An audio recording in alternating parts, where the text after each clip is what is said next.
So far in the two American League Division Series, Houston coming from behind to get a 2-0 series lead over the White Sox today, and now we get set for Game 2 in St. Petersburg. The Tampa Bay Rays, the Boston Red Sox, and on the field tonight, Ken Rosenthal. Joe, first some news on the Red Sox. Mac Barnes has been added to the roster as an injury replacement for Garrett Richards. But the bigger story, as you guys mentioned, is Chris Sale, facing his most significant challenge since returning from Tommy John surgery. Sale faced the Rays back-to-back games in September, but 5 of his 8 regular season starts were against last-place teams, and another was against the sub-500 Mets. For Sale, the first inning will pose an immediate threat. Wander Franco, the rookie switch hitter batting second for the Rays, hits lefties much better than righties, and is already 4 for 6 with a triple and homer off Sale. Joe?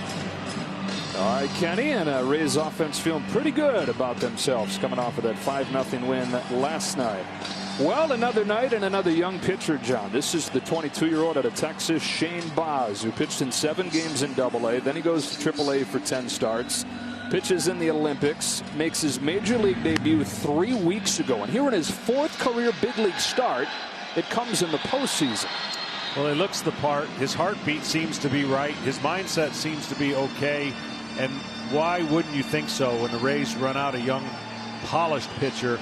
They know he's able to handle. He's handled the leadoff hitter, the top of the order. They don't get many hits off of him against 2 strikes. I know it's not a lot of work in innings, but the innings he did pitch, electric fastball slider combination. Starting lineup sponsored by Good Sam looks like this, similar to what you saw in the wild card game against the Yankees, with Kyle Schwarber leading off. Hernandez, then Devers, Bogarts, Verdugo, and yes, JD Martinez back in there DHing, hitting 6th. Renfroe, Vasquez, and Christian Arroyo round things out.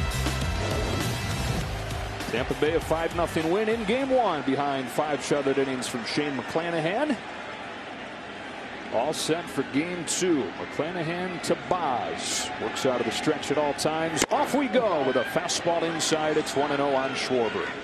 Well, the Red Sox last night, John, had 9 hits, but they were all singles, and they didn't do anything once they had guys on. Yeah, they had a chance, especially when the second inning had first and second nobody out after kind of a misplayed ball. And that's the kind of inning the Red Sox usually make a pitcher pay.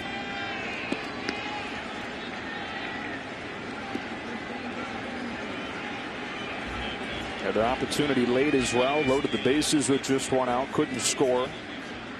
Tampa Bay got its first shutout in the postseason since 2013. Even with the exceptional pitching they've had in these recent postseason runs, something they hadn't done in a while. Bob's upstairs with a fastball, and it's 2-0. Well, I said it last night. I'll say it again tonight, and I'll probably say it every game. The first 3 innings are huge for either team because of what they can do out of the bullpen.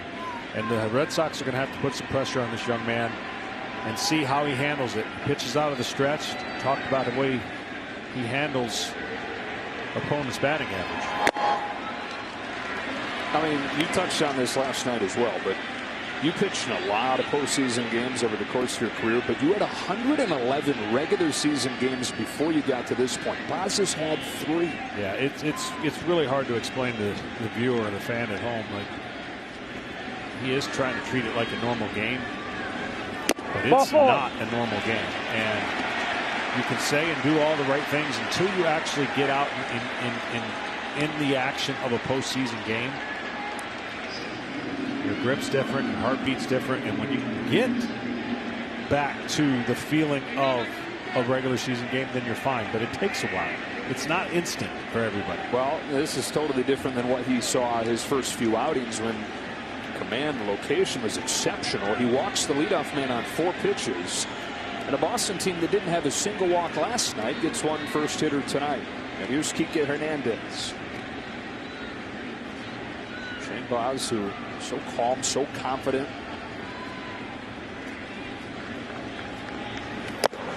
Delivers strike 1 to Hernandez. Says he got it from his parents, Raj and Tammy, who were never too high, never too low. This is a guy that was a first-round draft pick of the Pittsburgh Pirates out of high school in Texas, and then part of that Chris Archer deal. The deadline in 2018. He had never pitched above A ball before this year. The 22-year-old's 0-1 pitch is hit in the air down the line. hooking foul. Well, right now, he had a semi-playoff game against the Yankees. The reason it was semi, because it was a playoff game for the Yankees and not for the Rays. But he struggled in the first inning and then settled down and got out of it on the road. And that showed his manager something. Right now, he's being real smooth, which is okay. But they're going to have to be a little bit more finish on his pitches when he gets in that rhythm. When he's right, it's late life, sharp break, and you'll see the fastball explode in the zone. When he gets to 2 strikes, so far as a big leaguer, he's been almost untouchable. Hitters are 2 for 29 once Baz gets 2 strikes on him. 18 strikeouts in those 29 at-bats.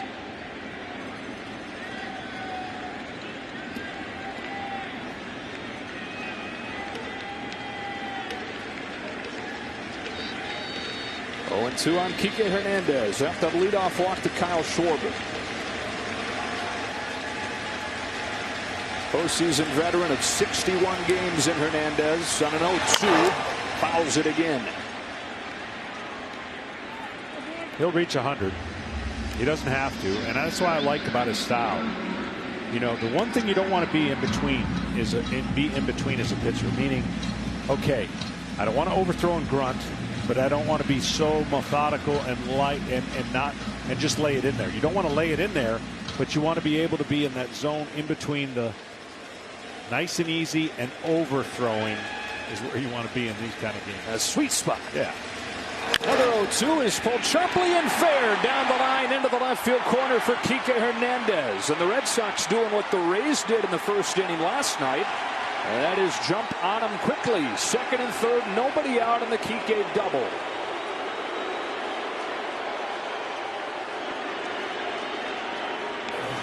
See, to me, this pitch is rolling too much as a slider. And you see how that ball went over the bag, even though it landed on the other side of the fair territory, and it just crossed the bag.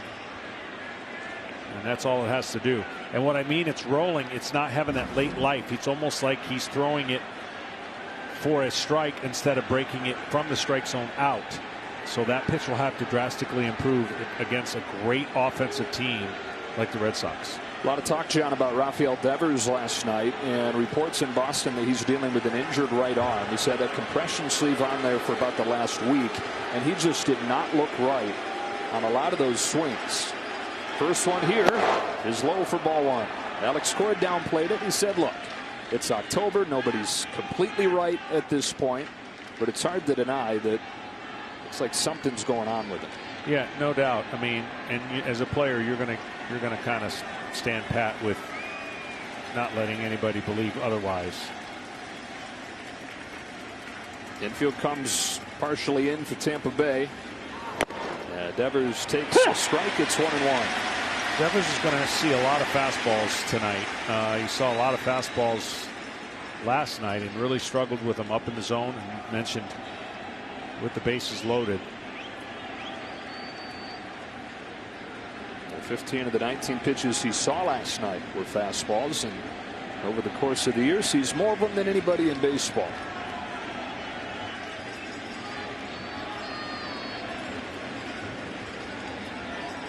On a 1-1 from Baz. He swings and misses at another fastball, and that bottom hand, that right arm, comes off of the bat, and it looks just like it did last night. Yeah, not your prototypical finish, and certainly not what we're used to seeing from a young man who's dominated. And then there you see again, just underneath the baseball, can't get the barrel to the ball on high velocity. Well, Baz has gotten a ton of swing and miss in his first few big league starts, looking for one here. 2nd and 3rd, nobody out. 1-2, fastball inside at 99 and ball 2.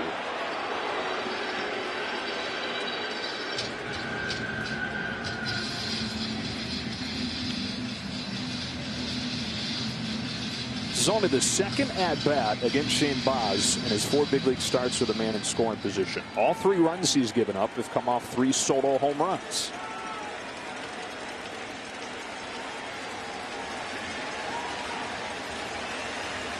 Schwarber at 3rd, Hernandez at 2nd.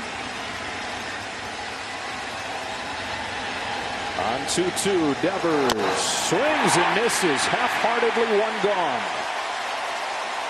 So you see the difference between those fastballs than the fastballs he started the game with. He was trying to almost like getting a feel for the strike zone instead of powering through the strike zone. That's that in between. Now he's not in between. He knows with runners on, and he knows the guy at the plate. If he throws a meatball down the middle, even with his swinging the way he is, he'd be in trouble. So he has to have the same approach with that slider. And when he has those two pitches working, that's what's made him so much an elite pitcher here in the last 3 or 4 starts. One away. Xander Bogaerts comes up. Boston now 1 for 8 with runners in scoring position in these 2 games. Bogaerts has been a monster against Tampa Bay this season, included a couple of hits last night. All-star shortstop goes after the first pitch and gives Boston its first runs of the series. Schwarber in to score on a base hit from Xander Bogaerts. 1-0 Boston in the first inning. Now, remember yesterday? I said Bogaerts is going to have to swing on the first pitch and change that scouting report and come up with a big hit. That was a plan. The infield was shifted, and he did that on purpose. So, layup for him when you throw him a fastball, and he hasn't been swinging early in the count. Perfect time to change the kind of scouting report, if you will, and a big run for the Red Sox. And already a visit for Kyle Snyder. Bogaerts one of those beautiful hitters that has different swings for different situations. Yeah, he's a tremendous up in the zone hitter, and he can do. I'm convinced he's one of the hitters in the league that can do whatever he wants, even if the stylistic philosophy is launch the ball in the air, which most teams are adopting. You could hit and run with him. He could hit for homers, and he could hit the other way, and he did that early on right now. And so a walk and 2 hits in this first inning against Shane Baz. Now it's Alex Verdugo, went 1 for 4 after getting 2 hits in the wild card game.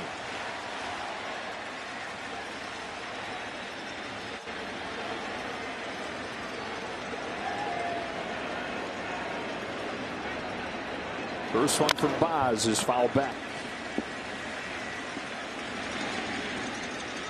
Now for Boston, you got to get this second run in. First and third. Even if you were to hit into a double play, at least the idea of making contact to get that runner in from third. This is what makes Boston so tough. You don't have a ton of wild swingers that you can kind of maneuver through the lineup and get a lot of strikeouts there. On an 0-1, Verdugo smashes a line drive into center field, and they do get the second run in. Verdugo drives home Hernandez. 2-0 Red Sox. Couple of Los Angeles Dodgers connecting in this first inning to give Boston the early 2-0 lead. He's been crushing fastballs off of right-handed pitchers. And this is what that fastball in the outer half. Try not to do too much. Go up the middle. Short, compact swing. That's what you're going to have to do. Let that power of the pitcher work to your advantage. Beautifully done.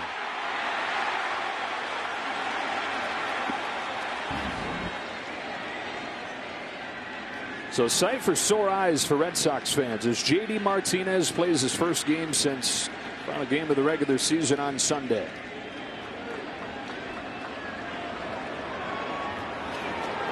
Rolled his ankle on Sunday and wasn't on the wild card roster. Was available to pinch hit yesterday. Wasn't quite ready to be in the starting lineup, and they weren't sure that he was going to be ready for tonight until about an hour and a half before first pitch. The lineup finally came out. Normally it's 4 or 5 hours before the game, but they had him go through his full battery of tests, had him take BP.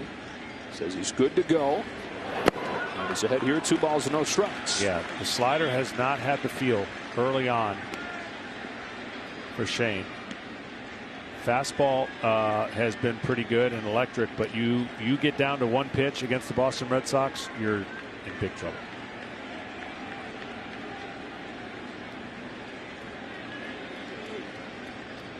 Martinez sitting pretty here with a 2-0 count.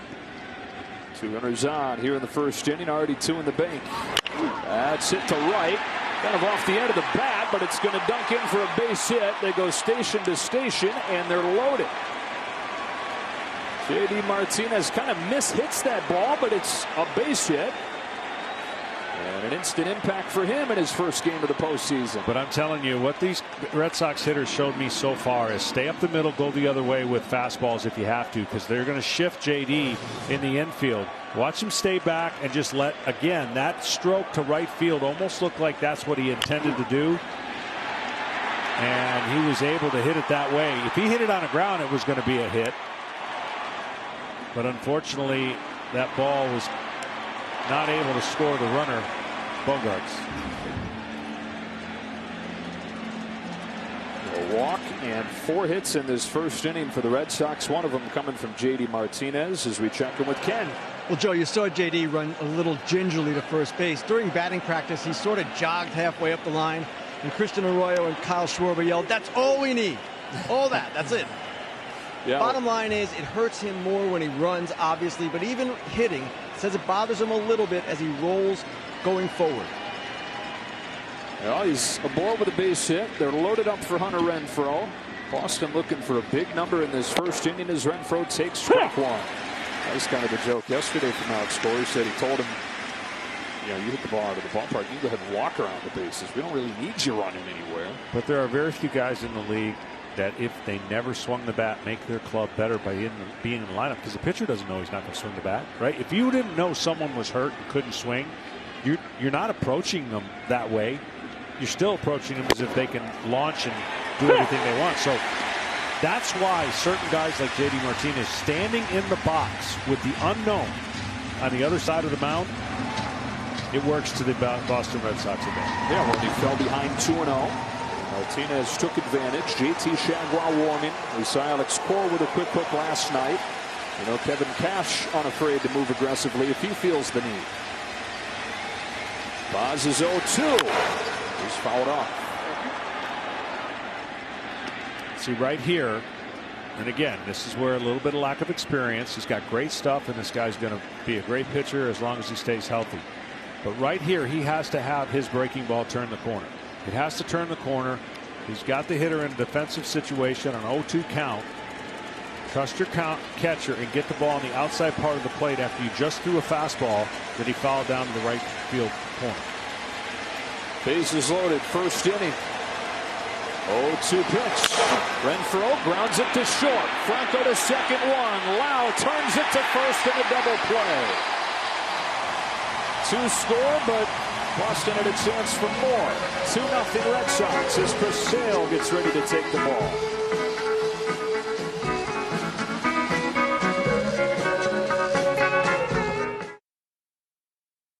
They get 2 in the first of game 2. And now the Rays come up for the first time with this lineup sponsored by Good Sam. Rosarena and Franco wasted no time last night getting the scoring going. Lau, Cruz, and Diaz, then Luplo again, Margot, Zunino, and Kiermaier. It is newsworthy. It's the same lineup. Back-to-back games for the first time since the World Series last year for Tampa Bay. And on the mound for the Boston Red Sox is Chris Sale. In mid-August, pitching his first big league game in 2 years, coming back from Tommy John, and he said he's kind of been figuring it out as he goes. Here it is on a night where they need him badly, giving up a base hit to a Rosarena on the first pitch that he throws. My goodness, this guy. Yeah, leadoff hitters have changed the game a little bit in baseball today, where you typically would see a few pitches, especially if your team got scored upon in the top half. Not this guy, and not a lot of leadoff hitters who can now thump you from the leadoff spot. He jumped on the first one in a very, very difficult hop. So Rosarena, who followed up his record-setting postseason last year by homering and stealing home in the first game of this postseason, is aboard with a leadoff hit. And now it's Wander Franco, who Ken told us off at the top has gone 4 for 6 with a home run and a triple against Chris Sale. He likes the fastball sliders off the left-hander so far. And being a switch hitter, of course, is always going to have the ball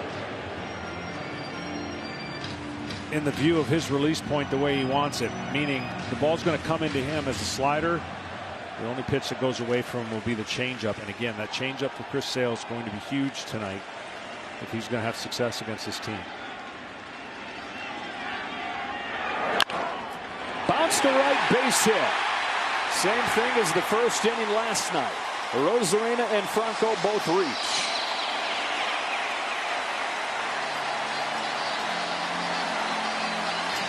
All right, what are the odds we have 3 pitches and 3 swings to start the bottom half of the first? It's pretty aggressive, isn't it? pretty good for the Rays. Trying to bounce right back after the 2-run top of the first. First and second for Brandon Lau. 0 for 4 yesterday, although he hit it hard a few times. Hit it really hard a couple times. After a scalding hot finish to the regular season, including a 3-homer, 7 RBI game, second to last day at Yankee Stadium. Sliders and changeups against lefties, kryptonite. Slider in the dirt. He'll handle the fastballs, and I look for Chris Sale's fastball today to fluctuate between 94 and 97, depending on the circumstances of what he's trying to do. And coming back from Tommy John surgery is the whole evolution of feel good 2 out of 3. You get that third one, you feel like a clunker, you're not connected.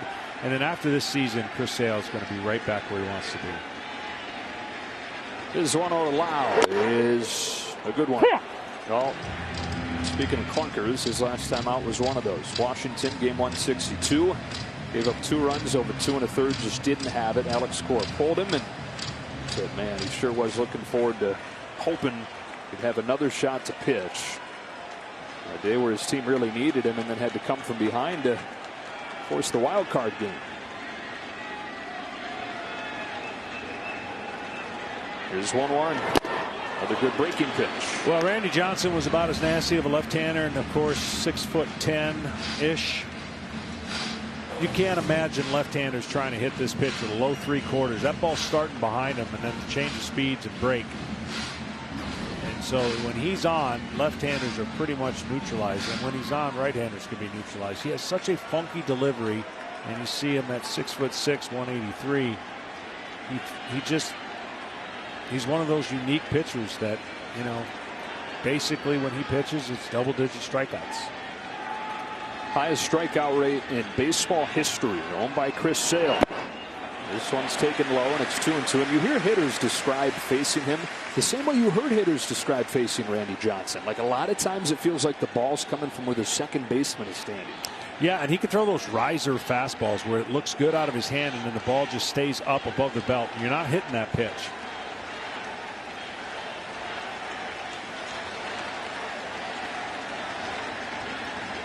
On a 2-2, Lau swings and misses. Steady diet of sliders to get his first strikeout.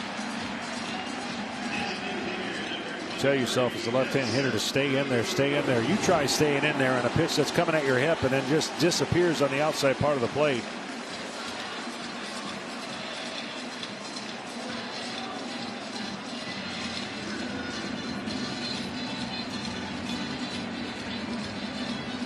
So Lau down swinging.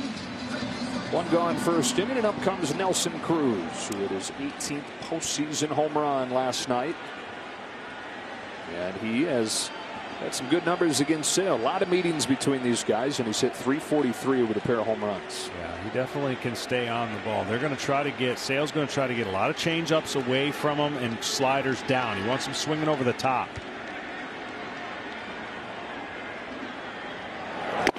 Fastball misses. And if Cruz can stay off that pitch, then he's narrowed the scope for himself to have success against Chris Sale. When you expand the strike zone against Chris Sale as a hitter, he's got you eaten out of his hand then. You see the numbers on the year or his career. I watched a lot of those head-up matchups on video, and he hit a lot of ground balls, did Cruz, and that's exactly what Sale wants right now, is a ground ball double play. Back-to-back base hits from Rosarina and Franco to start the inning. Strikeout of Lau. Now Nelson Cruz on 1-0. Takes ball 2. Well, right-handers have just crushed Chris Sale over his 9 starts so far this season, and usually the equalizer against him is that changeup. But the league's hitting .450 against the change, and the Rays in particular, those 2 starts in early September, feasted on him. Yeah, and that's what I was talking about when you come back from Tommy John. Your feel is not complete. There are days where you've got it. There's days where just the ball feels like a grapefruit. I would imagine that's not good. No. Ball 3-0. And that's just a professional hitter. That's why Cruz is so good. I mean, other guys in a situation like this would try to make something happen, swing at the first pitch, and put themselves in the hole. There's the splits for Sale. I guarantee you that reverses itself next year. But it's not an automatic take right here for this powerful hitter, Nelson Cruz. Here it comes. Ball four. 4-pitch walk to load him up. A lot of traffic in this first inning. Red Sox took advantage. Rays are trying to do the same with Yandy Diaz coming up.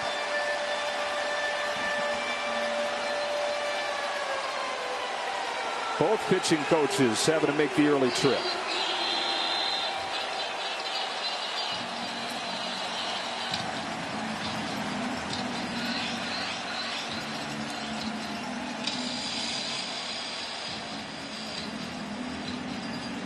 Dave Bush out to talk with Sale, and I'll let you know Fox Bet Super 6 is giving you a chance to win $5,000 of Big Papi's money during tonight's game. It's free to play. Just enter now before the contest closes for your chance at $5,000. Scan the QR code now, download the app, and play for free. Well, this is where he would really need his changeup against Diaz. Diaz has handled left-handers everything but four-seam fastballs and changeups so far on this year, and jamming him inside, that's where you're going to get a ground ball.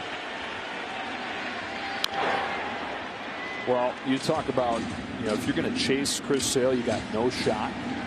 Yandy Diaz doesn't chase. Right. He is one of the most disciplined hitters in the American League. High average, high on base guy that picks his spots to cut it loose. Fouls off the first one from Sale. No balls, 1 strike. The lefty comes back home, and Diaz takes a ball 1-1. That's evidence of what you're talking about. That could have been easily attacked and swung and missed, or even ground into a double play. It's one of those pitches you make and saying, oh, okay, exactly the pitch I wanted. Tip your cap. The fastball is hit foul 1-2.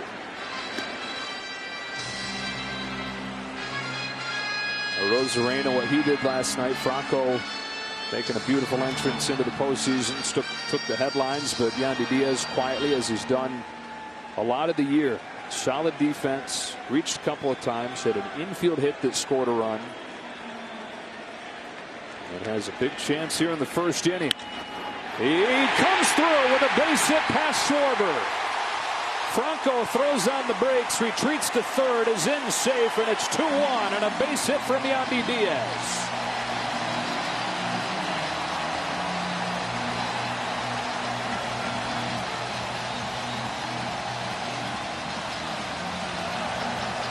Let me tell you something right now. That is really good piece of hitting. Down in the count with 2 strikes. Doesn't swing out of the zone much, less than 20%, lets the ball travel and lets it get deep and hits a bullet right past Schwarber. And right now, the Rays are trying to take the lead and are in a good position to tie the game up. Jordan Luplow, fastball in the corner, strike 1. The guy they acquired from the Cleveland Indians at the trade deadline never had played first base in his life, but they liked what he does against left-handed pitching. 900 career OPS against lefties. That was really the only spot they could get him into the game. So he said, okay, I'll give it a try. Handful of games as the season went on. He went down to AAA Durham for the final week of the regular season to get more practice there, and activated for this American League Division Series, starting the first 2 games against lefties. Now, I would think in this count, he's put 2 fastballs by him. But when I look at the way that they're getting him out with sliders and changeups, again, we haven't seen the changeup, I don't believe, yet. It's been a lot of sliders and slow breaking balls.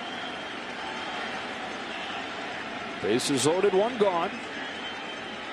The 0-2. Fastball is turned around. Jordan Luplow, grand slam. Are you kidding me?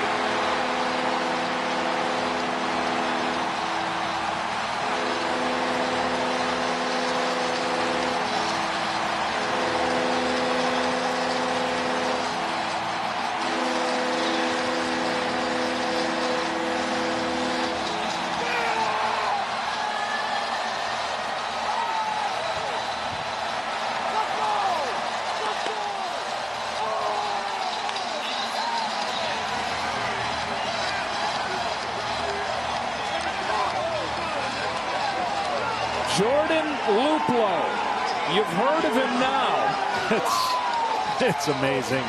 I mean, I prepped for this series, and I didn't have really him to prep for, but I'm shocked that wasn't a breaking ball off speed right there. Tried to climb the ladder with a fastball, and he tomahawked it. Strikeout Margot. I really am shocked. I mean, that was classic 2 strikes. Got to get him to chase, bases loaded, and he didn't miss a pitch in his eyes.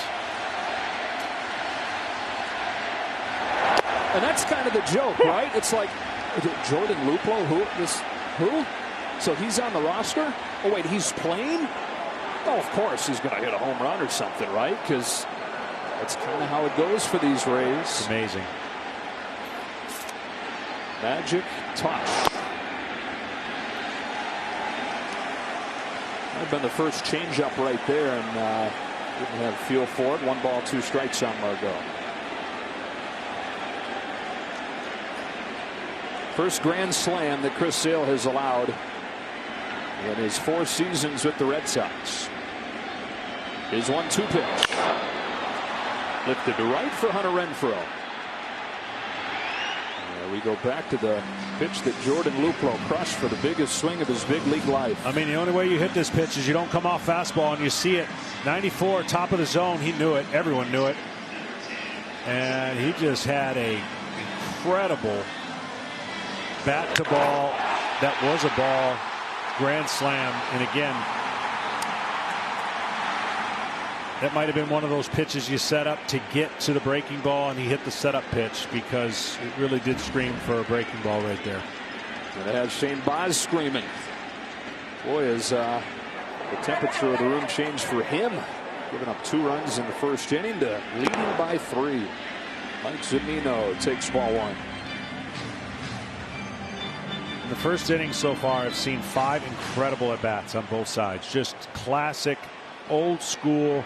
Take what they're giving you, and that set up the opportunity for each team to drive in the runs. And if you're a Red Sox fan, you're not thinking any way that Chris Sale is going to give up 5 in the bottom half. Really changed the tone of this game, and of course has given the young man Baz a little better feeling. Yeah, a little bit of new life.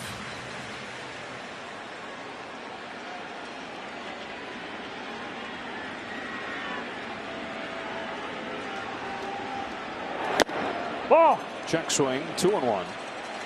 Well, last night Eduardo Rodriguez didn't even complete 2 innings.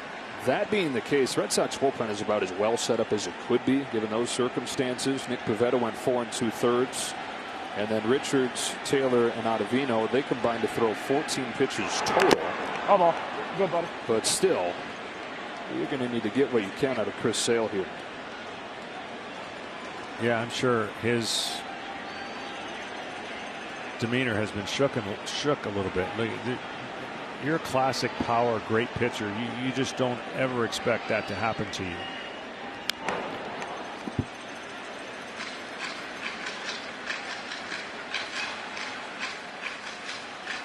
And it doesn't look like much right now, but when Nelson Cruz was up there and took that walk, I mean, there's a couple close pitches early, but he knew exactly what the situation called for, and passed the baton on. His teammates behind him really came up clutch. And you see Matt Barnes warming. Question at this point is how many pitches you're going to let him throw in 1 inning. Guy coming off Tommy John surgery, just his 10th game back. This will be the 29th pitch of this first inning of Chris Sale.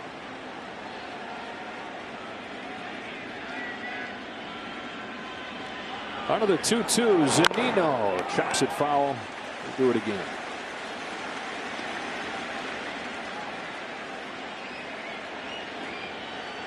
Well, the last time Chris Sale was on the mound in the postseason, hit the final 3 outs of the World Series in 2018, but he has not been a good postseason pitcher overall. 7.36 ERA as a postseason starter.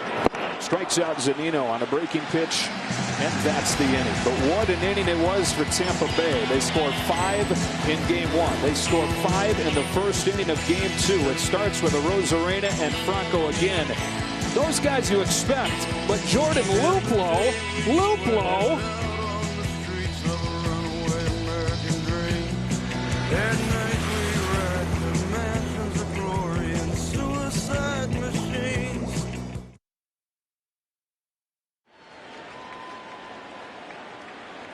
.28-year-old Jordan Luplows played parts of 5 major league seasons. Never a bigger swing than he had in the first inning here against Chris Sale to make it 5-2 Tampa Bay. Christian Vasquez, first pitch of the second, bangs a base hit the other way against Shane Baz. Well, new life for Baz, but immediately gives up a base hit here. Well, they got to get Christian Vasquez going. That would help this already really good lineup.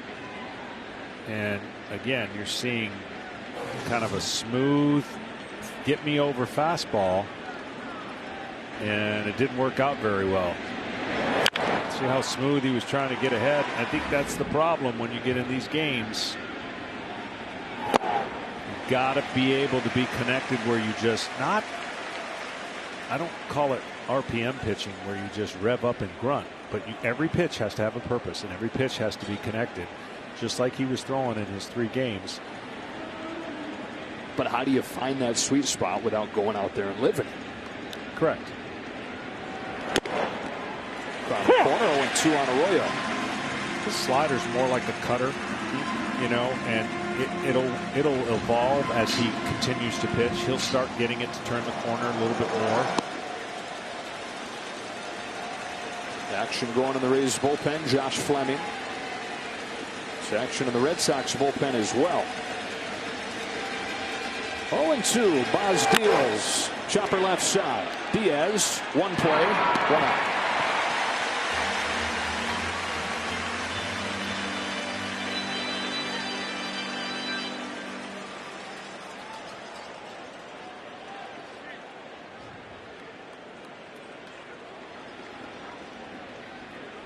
Up the second goes Christian Vasquez. Tanner Houck gets ready to go. I mentioned the bullpen usage pretty good yesterday, given the fact that got just 1 2/3 from Rodriguez. As well set up as you could be after that, and you have the off day tomorrow. So if you feel like Chris Sale doesn't have it, you got the freedom to act, and it looks like that's what Alex Cora is going to do.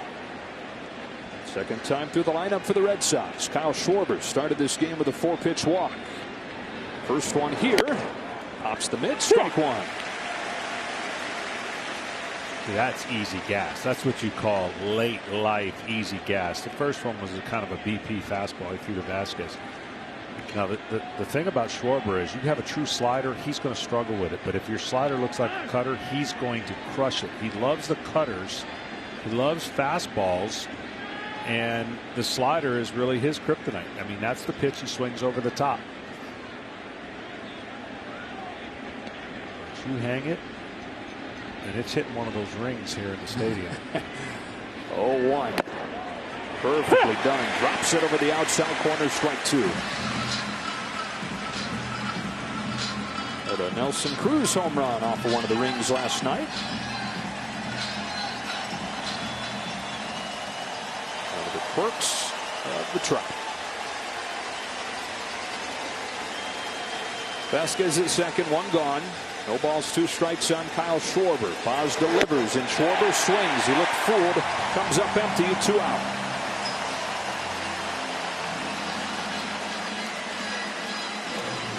These breaks at 84 seem to be a little bit better than you have it at 87. And you can see he took some off that pitch. I can't even imagine I'm assuming that's his mom. Yep. And I look back at the videos of where they filmed my dad in 1991 in Game 7. And I really didn't, know what that's like until you do it yourself as a dad. I mean, I feel for parents in games like this when they're watching their son do something for the first time with anticipation of hope.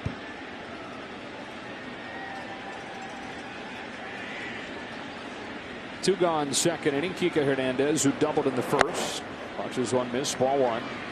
Shane Baz says that he feels like he's doing what he was born to do. As a toddler, the progression went crawl, throw, walk. He was sitting and throwing to his mom before he was walking. And his earliest memories are of pitching to his dad. Dad sitting on the bucket in the backyard, and lined up and throw it to him. Flied off the end of the bat. And foul ball. Well, when you see he's into it, right? He is locked in. Probably did about 25 dumbbells before he came in here. He's locked and loaded. Dad Roger was born in Beirut, grew up playing soccer, moved to the United States, was a really good football and basketball player. Didn't know anything about baseball, but because Shane took a liking to it as a kid, learned everything that he could to become his coach. One of the things that he did was he joined a slow pitch softball team. And the intent was to learn just kind of how the bat and ball game worked. But it became he was so good that he played professionally. Slow pitch softball professionally for the Coors Light Silver Bullets. I bet he hit bombs. Well, tough spot here when you know the bullpen's going. You're not given much more room for error here in a playoff game. Behind Hernandez, and now off the glove of Zunino, allows Vasquez to take third. In a regular season game, no one would even be up.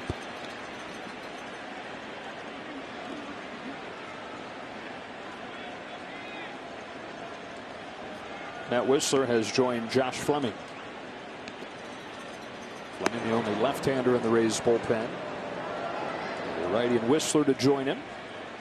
The count goes to 3-1 on Hernandez. Red Sox trying to take advantage of the leadoff hit from Vasquez. On 3-1, Hernandez hits a chopper left side, cut off by Franco. That does it for the Red Sox in the second. 5-2 Tampa Bay here in game 2.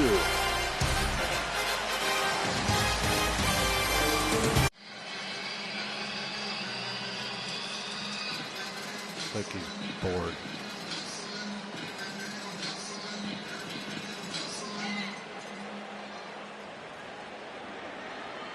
So Chris Sale lasts 1 inning, and it's 25-year-old rookie Tanner Houck that comes on. I think this young man has a chance to be really, really good for the Red Sox. He's got a unique kind of low three-quarter delivery, good action to his pitches, just needs the reps. I think he could be a starter for these guys down the road. 9-1-2 for the Rays here in the second. Kevin Kiermaier takes ball one from Houck. The key will be, because he can be really tough on right-handers, is how he'll do against left-handers with that kind of action. And if you're Kiermaier, you're like, really? I don't have to face Sale? Yeah. That's a bonus.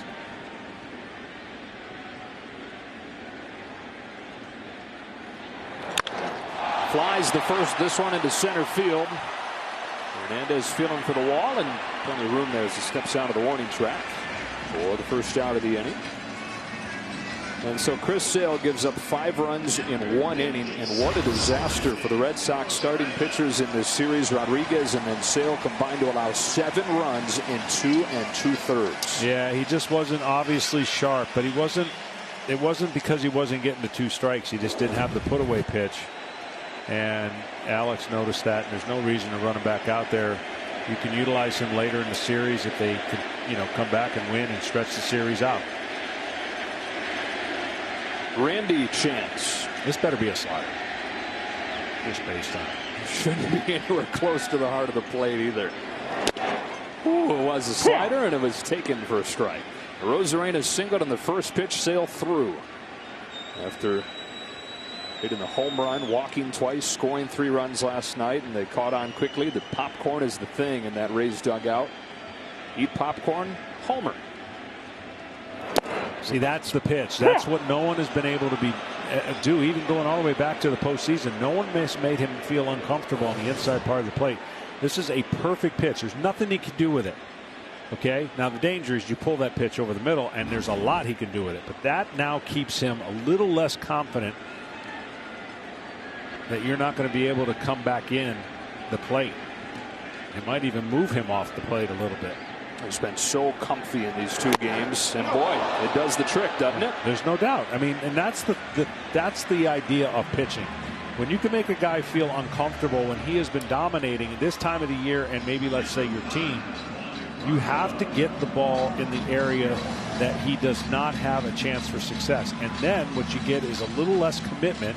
The butt goes back to the other dugout, and there goes the bat. And there goes Rosarena. 2 up and 2 down in this inning for Houck.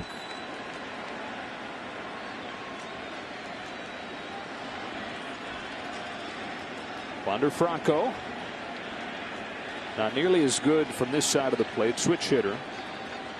Singleton scored against Sale. And is now 3 for 5 in this series. 20 years old out of the Dominican. Goes after the first pitch and lofts it foul. We talk about this Rays team. Been some people talking about how they're not fun to watch. They're not exciting. No chemistry. No personality. Then you didn't watch last night's game. You haven't watched Wander Franco and Randy Arozarena at the top of this order. It's not a team that just matches up and puts up zeros with the pitching and then does enough on offense. No, they are dynamic and fun to watch. And this guy's right in the center of that already. At 80 games into his big league career. Bangs a liner to left at Verdugo. Houck does his job quickly. A 7-pitch scoreless second.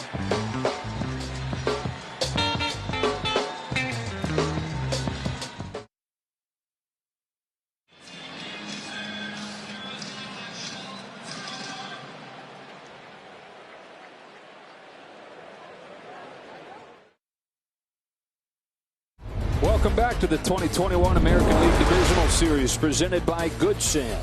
Boston trailing this one 5-2 as they come to bat here in the 3rd inning, and Shane Baz goes back to work against Rafael Devers. 3, 4, and 5 coming up here for the Red Sox.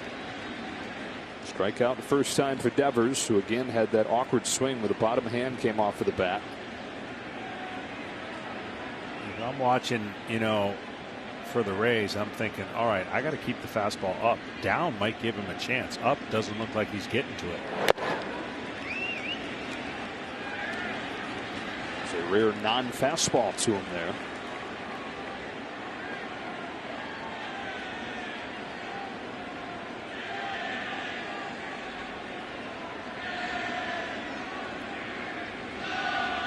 On a 2-0 pitch.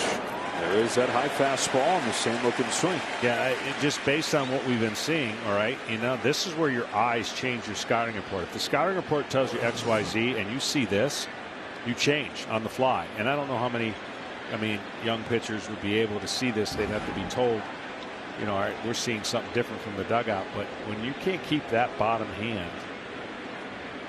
hand does everything to get on top of the baseball. So now the only way he can get to the baseball looks like it's going to be down. Well, they go down and he fouls it off 2-2. He at least had a fighting chance, right, on that pitch. Now,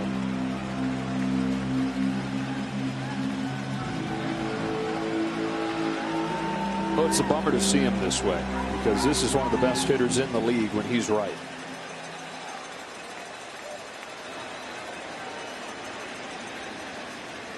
Didn't have J.D. Martinez in game 1. They haven't had Rafael Devers whole. It appears in either of these games. 2 balls, 2 strikes as Devers leads off the 3rd inning and drives this ball to center field, sending Kiermaier back with a lead and a grab.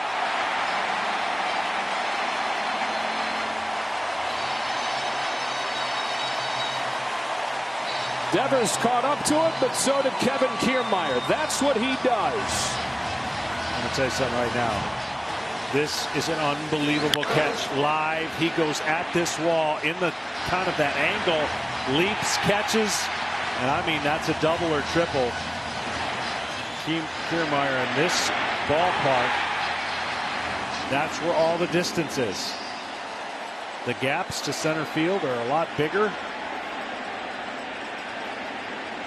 He loves playing defense. That's why he's in the lineup, even though he's not a great offensive player. Three-time Gold Glove winner. Shows off a little bit of that right there to take extra bases away from Devers. One away, third inning. Here is Xander Bogaerts. That's down. 1 ball, no strikes. Well, at least encouraging for the Red Sox to see him catch up to one and try. Well, yeah, if it's middle to down in the zone, he should be able to do that. But if it gets up at all, we haven't seen him make any contact on that pitch just based on what he's dealing with. That swing looked like his 2 home runs Sunday in D.C. 2-0.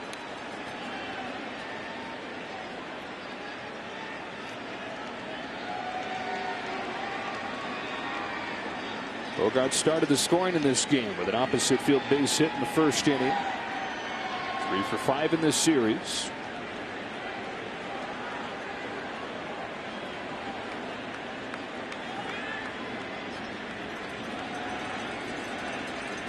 Two-0 pitch. Bogaerts takes a strike.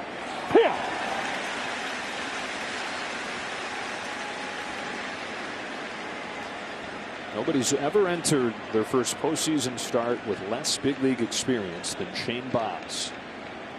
The only guy that had this number of starts, 3 of them before making his first postseason start. Another Ray, Matt Moore. The division series in 2011. Fired 7 shutout innings in that game. He's definitely out of balance with his mechanics tonight, and that's just normal. I mean, you would expect a little bit of some unease with what we just talked about and his few starts of experience.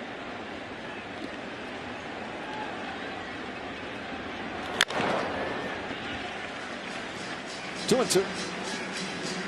Make sure to grab your front row seat to an historic heavyweight championship trilogy between Tyson Fury and Deontay Wilder. It all goes down tomorrow night, 9 Eastern, live on pay-per-view. You can buy it now on the Fox Sports app and watch on any screen you want. No chance they're going to have it on a plane in my flight up to Boston tomorrow, is there?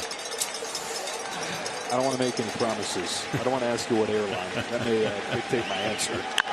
That's a fly ball to left field. Arozarena's going back. He's out of room. It's gone. Xander Bogaerts home run, and it's a 5-3 game. Second of the postseason for the All-Star shortstop.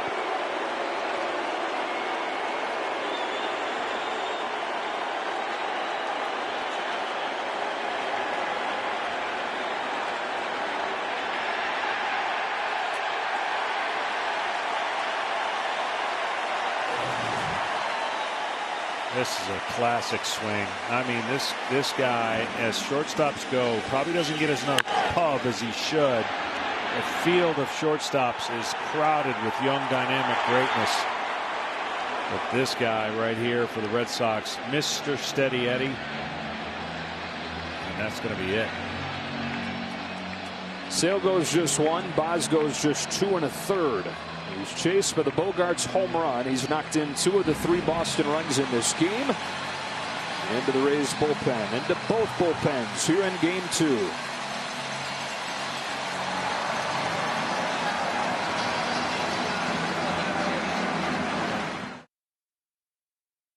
Tonight, Dodgers and Giants getting underway on TBS, and then an NLDS doubleheader on TBS tomorrow. Game 2, Braves, Brewers, and Dodgers Giants. So I'll be back on FS1 Sunday. Game 3 between the Astros and the White Sox at 7:30 Eastern. This is Colin McHugh into the game for Tampa Bay. 34-year-old having a career year out of the bullpen. 155, and he's on for Alex Verdugo. He's quickly ahead of him, 0-2. Well, one thing he does, he's got a nice little delivery, but he creates spin on every pitch. Cutting action on his fastball, great spin on his breaking ball and slider. And so he creates angles and illusions based on the way the ball spins. And for baseball, pitchers, not everybody have the 4-seam backspin, the 2-seam sinker.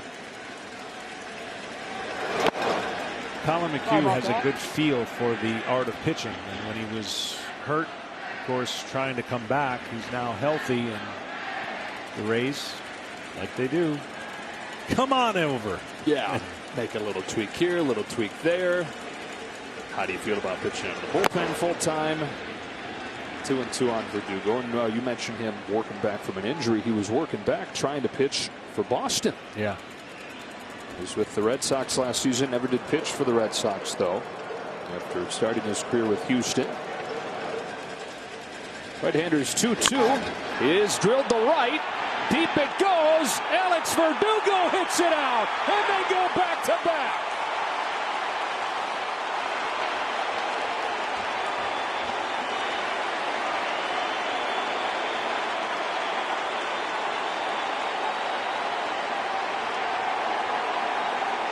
Red Sox right back in the game as Bogaerts and Verdugo go back to back here in the third.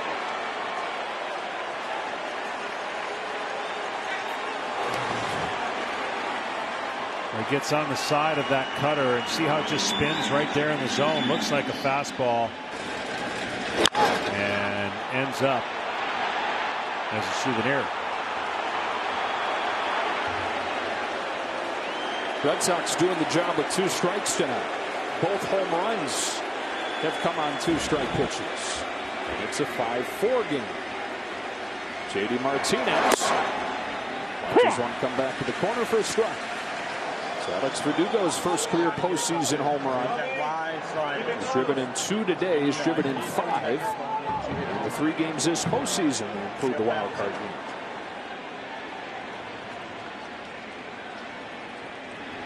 Now it's Martinez slicing a fly ball the other way. Manuel Margot will make the catch. 2 gone. Well, that just goes to show you what an incredible job the Rays pitching staff did yesterday, and that youngster, the other Shane, quieted this great offense. This offense will not be kept at bay very long, and they're showing their thunder already in what looks like it's going to be an old-fashioned shootout. 9 runs. Where are we in the third? Top 3, 5-4. So this is a game I always used to play as a starter who was bored 130 games a year, 128. So when you play the scoreboard game, I don't know if right now 202 area code, 2 runs in the first, 0 in the second, 2 here in the third. So Boston's dialing up the 202 area code. Right. Yeah. And then we're going to see what Tampa Bay, what their area code is going to be in the third inning based on what they do. And you just guessing whoever knows is the winner? Right. Yeah. What do you got on 202? You know it? You know, I should, because I played it so much. It's not New York. 212 is New York. Let me know if you want a hint. Yeah, I do. Boston was there recently. It's D.C. Yeah, D.C. In the left center field off of the bat of Renfroe. Rosarena comes on, makes the catch, ends the inning. But the Red Sox ride in the long ball right back into game 2. Bogaerts and Verdugo back to back, 5-4. When you touch my hand and talk sweet talk, I got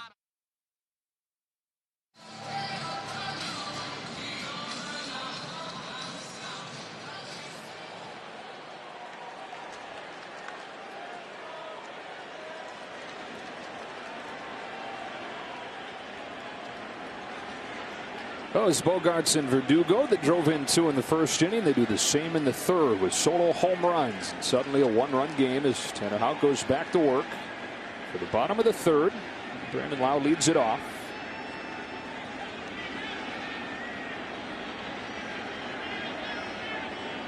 First one from Houck.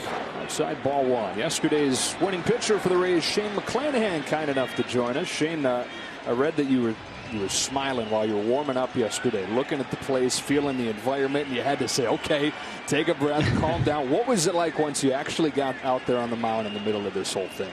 So I'll be honest with you, I really wasn't sure what I was going to feel, before the game, and I started laughing and smiling when I was trying to get ready. I'm like, dude, you need to focus. But felt pretty good once I got out of there. All the nerves and anxiety went away, and it's just back to doing what you do. Well, I was amazed by everything leading up to it, and the game can present some surprises. But your mechanics looked as locked in as I've seen you. Did it feel that way? Yeah, I felt pretty good overall. Spent the week, upcoming week. Spent the week, working with Snides, really fine-tuning everything, just making sure we're in a good spot, going into yesterday. So you make your debut in the postseason last year in relief, and you told us the other day that, look, you made the debut, but it didn't go well. And so that kind of sparked you going into the offseason. How different did it feel having that experience under your belt and having 25 starts in the regular season under your belt going into yesterday? I definitely felt more prepared, to be honest with you, than last year. I spent the whole year here, got 25 starts on my belt, and, had a little bit of confidence going in yesterday, so I felt pretty good. You guys thrive here at home, and I enjoyed pitching here. I just think anytime you're going to pitch and the weather's not going to be an issue, is that a big part of pitching here and the mound and all that it comes with? No, it's a good feeling to go to the park every day knowing it's going to be sunny, 72 and beautiful. So, I don't know why a lot of pitchers don't sign here, to tell you the truth. They're, there's never going to be any rain delays, or, it's always going to be beautiful. Hey, we got a shot here of who's giving you a hard time. Yeah, so Randy know he's not getting away with this. Also, how good is the popcorn? Have you had any? I have. I always kind of get some. Oz supplies it for us, so. Honestly, God, probably once I get done with this conversation, I'm going to go grab some. Well, we'll let you go do that. We don't want to keep you from the popcorn, Shane. Congratulations on a great outing yesterday, and thanks for spending a minute with us. Oh, cool. Thank you guys so much. That is strike three for the backdoor on Lau for the first out of the third inning.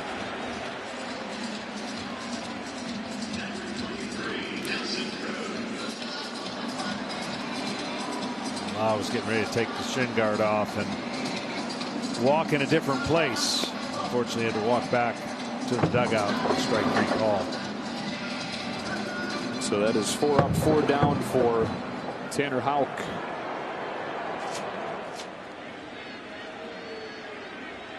Well, the mood of the game keeps shifting, doesn't it? Each team's responded so far. I mean, first inning, 2, then Rays come back, go up a couple zeros in the second, and see if the Rays can come back with the answer to the Red Sox top of the third.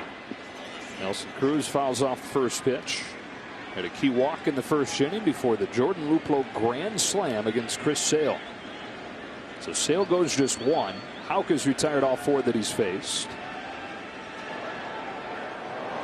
Israel goes from eating up some innings, trying to keep him within striking distance, to, my goodness, it's a 1-run game. Got a chance to play a serious role here in game 2. He's ahead 0-2. Yeah, that came close to us. It did. I really wasn't paying attention. I guess we're ready then.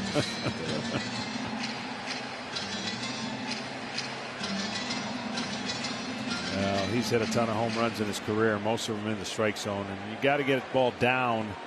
That's where the outs are. And he just covers and crushes the middle of the strike zone to the top part of the strike zone.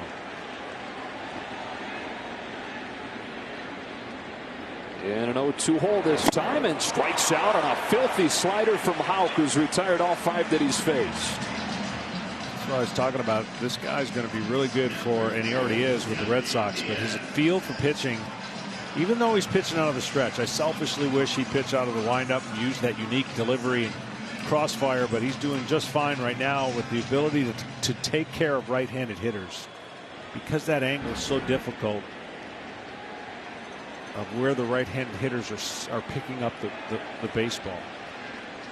2 gone, Yandy Diaz. Houck really is going on right now. Scoreless 7th inning in the wild card game on Tuesday. Final outing of the regular season. 5 perfect innings on Saturday in Washington.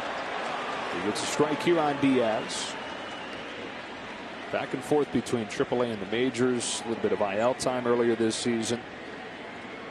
10 1/3 out of the bullpen after shifting there late in the year. And gave up 3 runs in those 10 innings after debuting late last year. Very encouraging stuff in that debut.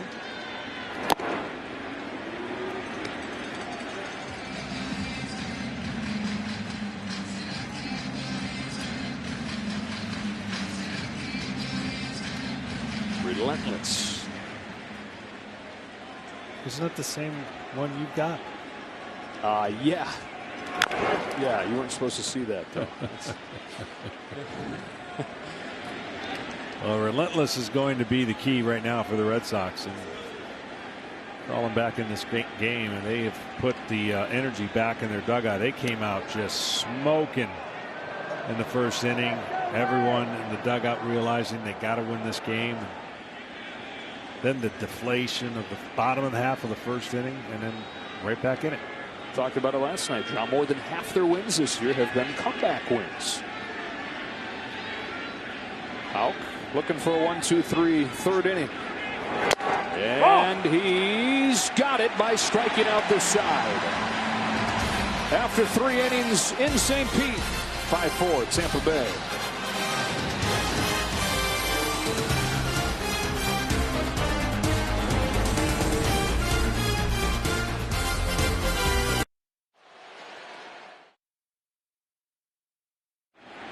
Battle of the bullpens here in game 2. It's 5-4 Tampa Bay in front. As we go to the 4th, and Christian Vasquez leads off. Singled on the first pitch that he saw in the second inning. First pitch that he sees here in the 4th, he fouls. G-Man Choi into the game at first base. Jordan Luplow hits a grand slam and thank you very much. Heads to the bench. That is with the left-handed starter out of the game, and so you upgrade the defense drastically. Going from a guy who's hardly played the position to somebody who's pretty good over there in Choi. No balls, 2 strikes.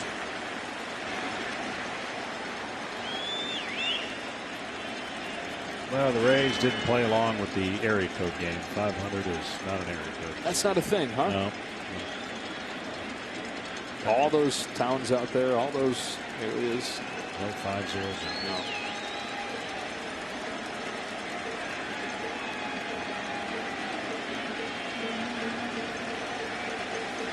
McHugh winds and fires, and Vasquez fouls it again. Christian Vasquez not having the same kind of offensive season that he did in 2019 and 2019. He was a monster, one of the most well-rounded players in the league. Really good offensive season last year in the short year. But he's taken a step back to where he was before the breakout 2019 season after changing his swing.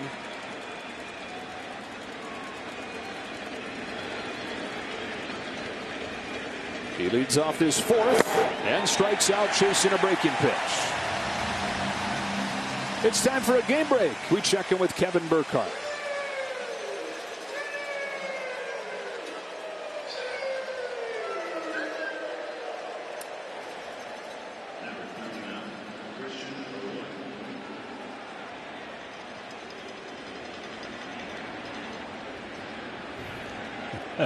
Nice. Christian Arroyo, who is from 727. Takes strike 1. That's a really well-pitched game up in Milwaukee. Had Corbin Burns going, candidate for Cy Young, 6 shutout innings, and then former Ray Charlie Morton, who hadn't given anything up through 5 before the couple runs on the homer from Tellez. There's a chance that that 3-game series could score less runs than the game tonight. Yeah. I mean, this game could be 10-8, 8-7, and there's going to be a lot of tight scoring in the Braves and Brewers series.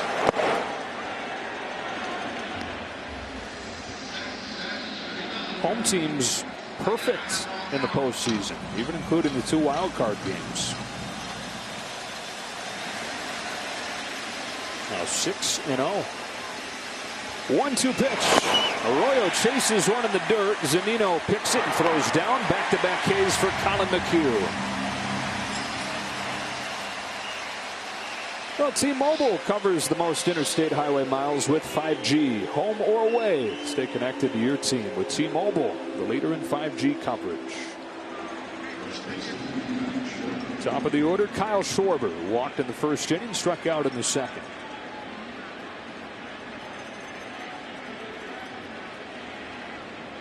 Schwarber, who hit a home run in the wild card game, his 7th in the postseason. There's only one guy that has hit home runs at a better pace in the postseason all time than Kyle Schwarber. and it's Babe Ruth. Wow. Similar bodies, too. Yeah, they more in shape as well. I could see him pointing. For sure. You know, there's comparisons made. Not this is the next Babe Ruth, but you're right. Similar looking swings. And,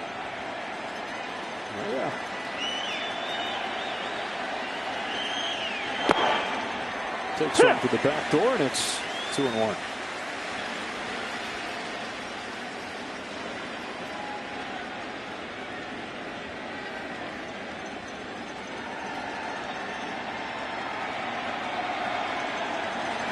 So the scout that recommended Kyle Schwarber to the Chicago Cubs, and as they say, pound to the table, draft him with the 4th overall pick in 2014, recommended that they draft him and compared him to John Wayne for his toughness and Babe Ruth for his short left-handed swing. Said, squint your eyes and imagine some grainy film, and you've got Babe.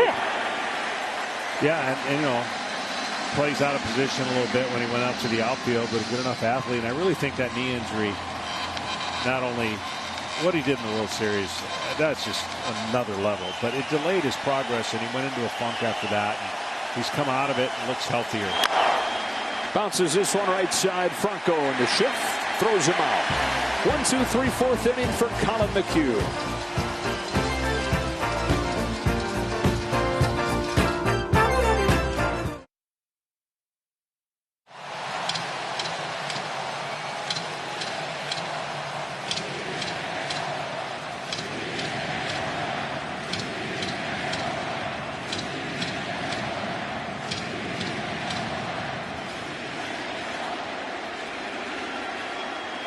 Well, fan favorite here in St. Pete, Ji-Man Choi, ready to make his first at-bat of the series, replacing Jordan Luplow at first base in the top of this inning.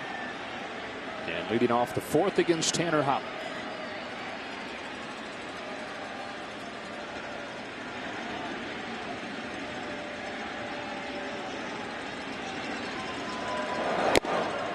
One ball, no strikes.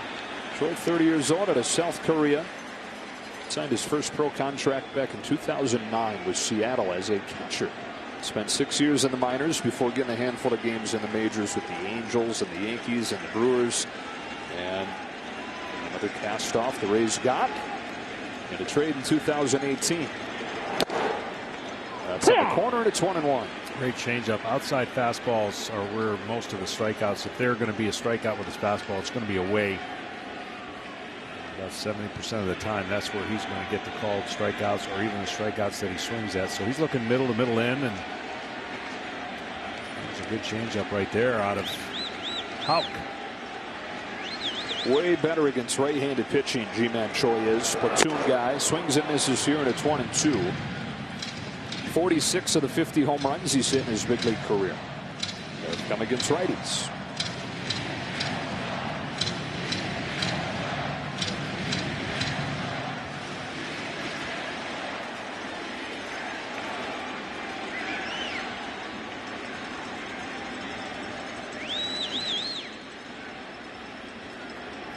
One, two. Really good pitch right there. You could just dot those pitches away just off the zone. You got a backdoor breaking ball, change up to start, and then another change up just on the outside part. Now, change ups these days are 90, 94, 93 miles an hour versus the general change up of 82 to 85.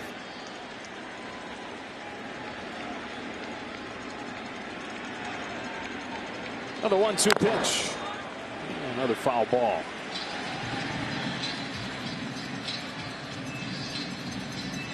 See, the challenge for a right-handed pitcher when a guy's a good low ball hitter but will swing below the zone is to make the pitch look enticing come out of your hand and then almost bounce it, right? Or take it to the below the strike zone so where he swings over the top. So back foot. When you hear back foot breaking ball or back foot slider, you're trying to get the ball to almost get to his back foot in the box, starting it over the middle.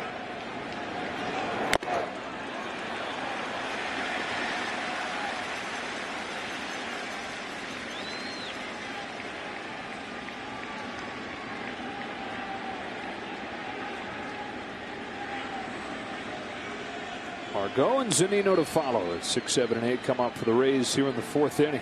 All 5 of their runs came in the first. Red Sox getting 2 in the first and 2 in the third.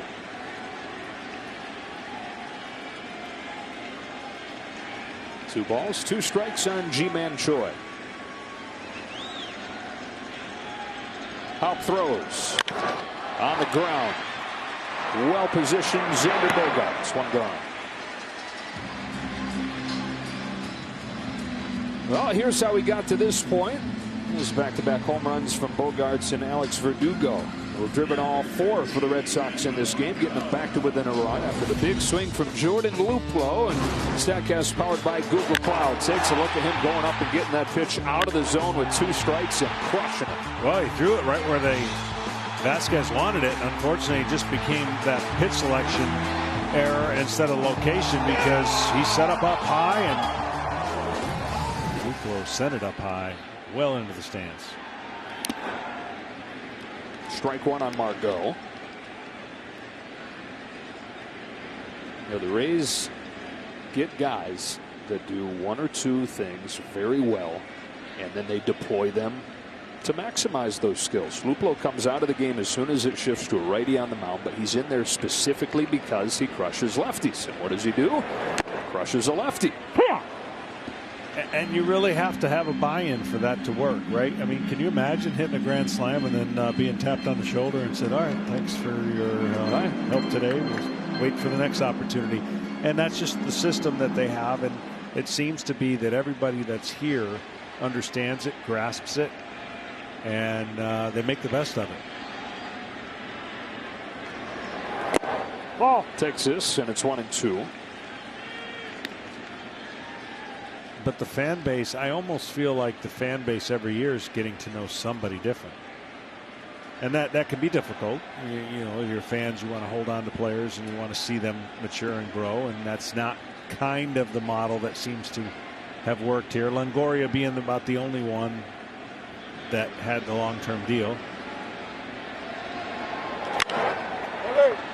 So every year is a little bit different, but the results seem to be pretty close to the same. They've used 61 players this year. 41 of those pitchers, both those franchise records. Colin McHugh, who's pitching for the Rays right now, said that, you know what, kind of a fun group of misfits. A lot of guys that nobody else wanted. 19 players on this postseason roster were acquired via trades. They only have 5 homegrown players out of their 26. 1-2. Many of the homegrown guys they use to get those 19 players acquired in trades. Yeah, well, you know what's not fun? Shares meetings. Because when you do over shares meetings, you got to go over a lot of players who help contribute to your success. So there's a lot of decisions to be made there. Here's one of the homegrown guys, the crown jewel homegrown player, Wander Franco. Another 1-2 to Manuel Margot is swung on and missed, and Houp keeps on rolling. The 2 gone here in the 4th, and much has been made of the payroll for the Rays. The way they operate is because they have to be competitive with a budget like this. They found ways to get edges. You know, whatever it is that they can find to get a little bit of an edge to overcome paying a lot less than the Red Sox do, than the Yankees do. But still, 3 consecutive postseason appearances. Fueled by popcorn and Red Bull this edition. 2 out, Mike Zunino.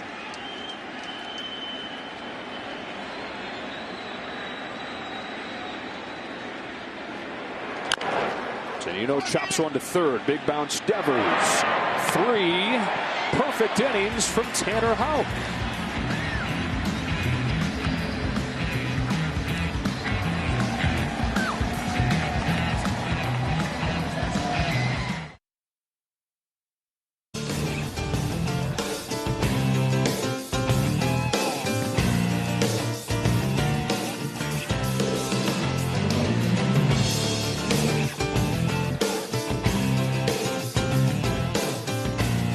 It's been kind of a roller coaster ride here in Game 2. Red Sox struck first, but then the Rays with a 5-run first inning against Chris Sale to chase him. Red Sox back to within 1. Back-to-back home runs from Bogaerts and Verdugo.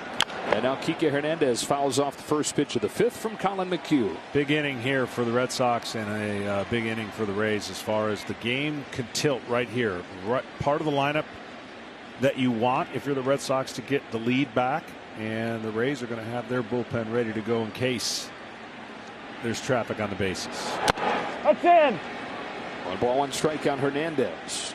As a pitcher, you always sense, the part of the lineup. Of course, that's who you're facing, but you also sense which inning is a little bit more important from a momentum standpoint. And this game has kind of gone back and forth, and I would think this inning right here for the Red Sox, the hot hitters coming up.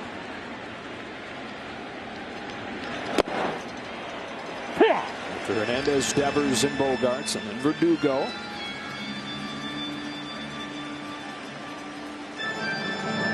Matt Wisser warming for the second time. Both his teams going to piece it together tonight after short starts. McHugh to Hernandez, 1-2.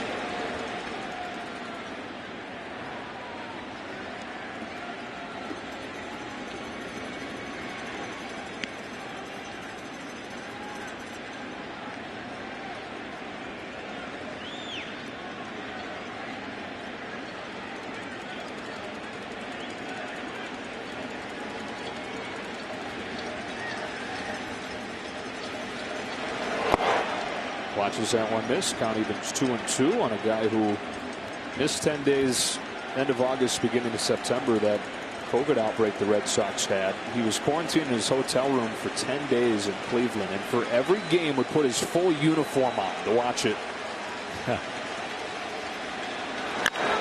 Lifts this ball to left on a line and deep. Kike Hernandez has tied the game. 3 solo shots and tied at 5.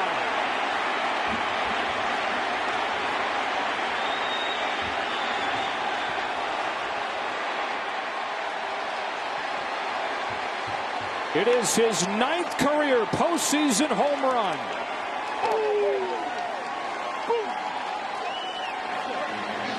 A lot of breaking balls that at bat, and he got one that hung over the middle of the plate, and it was out of here fast.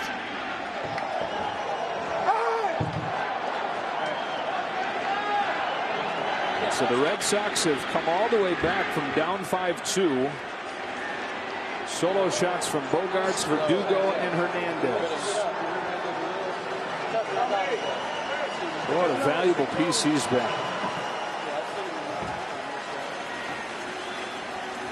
And now it's Devers.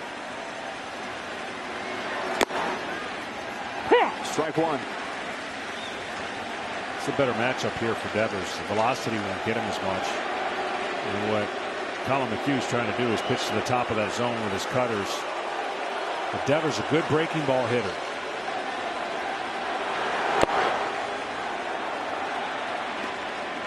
With the #1 slugging percentage in the majors against non-fastballs. Rafael Devers.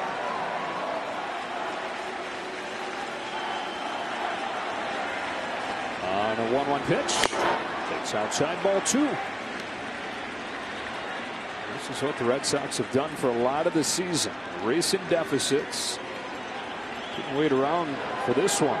2 in the 3rd, 1 in the 5th. Back at square one. 2-1. Ball 3.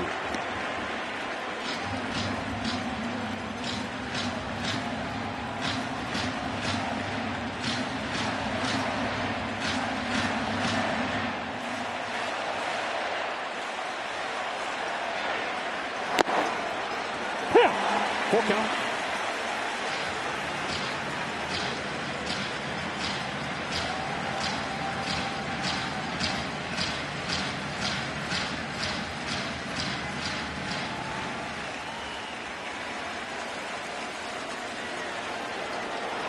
Ball 4. Takes a borderline pitch for ball 4. The go-ahead run reaches here in the 5th. The tying run scores on a home run from Kike Hernandez. Kevin Cash comes out. He's going to make a change.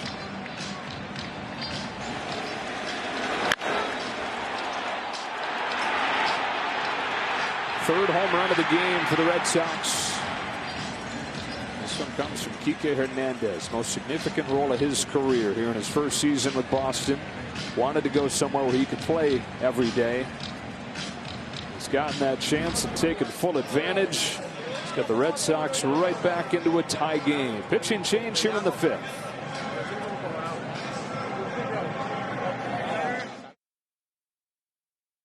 All season, a career year during the regular season, but he gives up 2 tonight, and it's tied at 5 as Matt Wisler comes on for Xander Bogaerts. Fastballs and sliders, mainly sliders. Bogaerts doesn't swing very often at the first pitch. Doesn't here, takes a strike. Well, there's some questions, John, about Whistler's ability to be ready for the postseason. Been dealing with a sore finger for quite a while. Came off of the injured list, couple of appearances down the stretch. It was a last-minute decision to carry him. Slider man. He definitely likes throwing it. And if you have that problem with your finger, that is the pitch that's going to affect it on the most. Those are 90% of the time. It's another thing these Rays do. They get these relievers and they say, take what you're good at and do it more. Yeah. After the homer for Hernandez to lead off this inning, walk for Devers. 0-1 to Bogaerts. Drops low. It's Bogaerts to hit the first of these 3 home runs for Boston.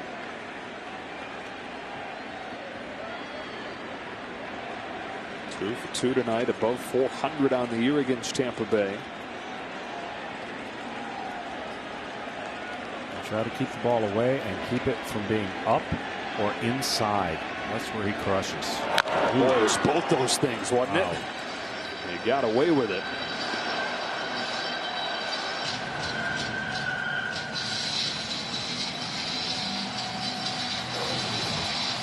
This one backed up, and it was almost in the sweet zone. He just got underneath the pitch. You could see.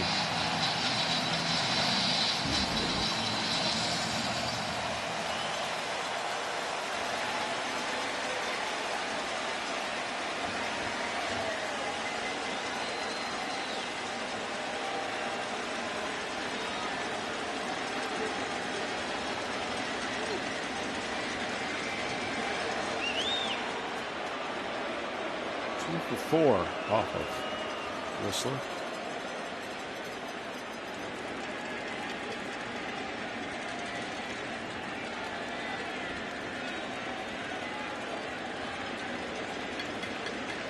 JD Martinez due up 2 hitters from now. Last bit of cramming.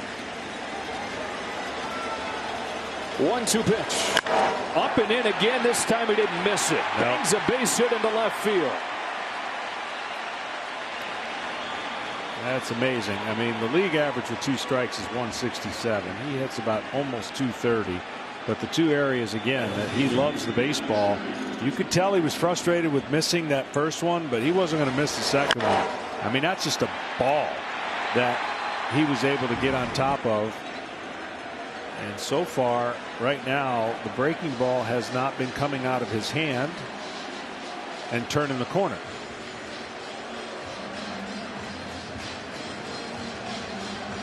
Here is the pitching coach, Kyle Snyder. And here is a quick word from Evan Williams, Bourbon. Get ready for the next pitch with Evan Williams, Bourbon done right. Boy, this Red Sox offense has come to life. It's kind of been the thing throughout the year. They'll have nights where they look incredible like this. There's nights where they go silent like last night. They got shut out even though they had 9 singles. They're riding the long ball to this 5-5 tie. One of those home runs came from Alex Verdugo, who comes up here. And he has looked locked in. I mean, and his approach has been real quiet. If you're a pitcher, and I'm sure the scouting report right there is trying to find a way to get him to hit the ball on the ground, which he will. He'll hit the ball on the ground, but you better make a great pitch for him to do that.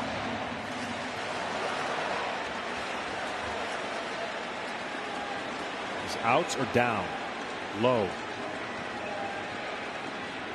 2 on, nobody out. Tie game in the 5th. Verdugo lines the ball to right center field. Margot's on the move to get there. Easily advancing to third is Devers. Verdugo continues to look locked in. Go able to make the play. I mean, it probably looks like a beach ball to him right now. I mean, that was a great swing, even though the result didn't get a hit for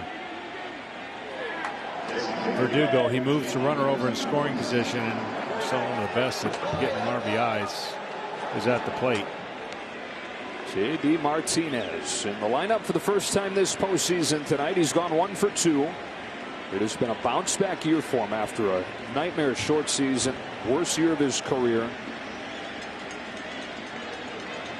One of the top hitters in baseball. First and third, one gone, and he takes an off-speed pitch for a strike. See, he hasn't thrown one at that in the intended area. That's danger right now. That's danger for the Rays, a danger for Whistler. He's got to get the ball on the outside part of the plate. He's got to get out in front. You mentioned the injury and wonder if it's bothering him a little bit. But to reach out and throw the breaking ball and slider that he can, this is the only chance he has to get Martinez. You know he wants to get it on the ground. He can't run. So if he can get him reaching in that left side of the box that you're looking at, he's got a chance to get that 6-4-3 right there. Perfect.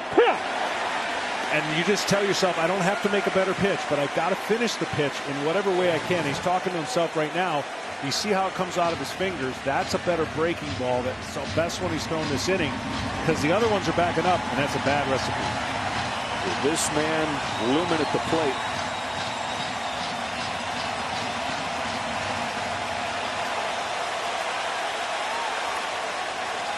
Devers at third, Bogarts at first. J.D. Martinez on an 0-2 pitch. Takes it low. And again, wasn't anywhere close to the target. When it pops out of a pitcher's hand, that's never good, because when you pop out of a hand, it's usually a breaking ball that can pop out of the hand. This one, see, it gets on the side, and now that spin is not taking it to the right direction of the plate. Got to be on top of the pitch, and you got to finish it out in front and let the spin take it away from the right-handed hitter. 1-2 pitch. Go and take that time. Now, the downside of seeing and throwing so many breaking ball to a great hitter, he's seen the break now.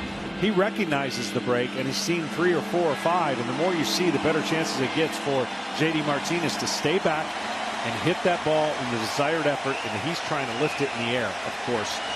Red Sox have 3 homers tonight, all 3 with 2 strikes. 2-strike pitch here is lifted to straightaway center field. Kiermaier back at the wall. It's gone! Another 2-strike bomb! Red Sox take the lead.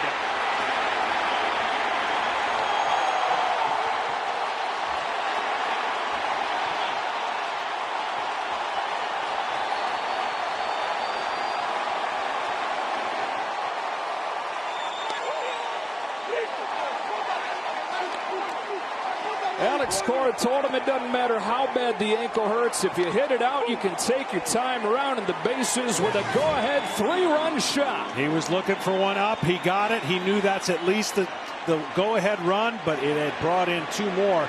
He spit on the ones that were off the plate down, and none of those sliders, with the exception of one, did Whistler throw the way he wanted to a great hitter. You just can't get away with that.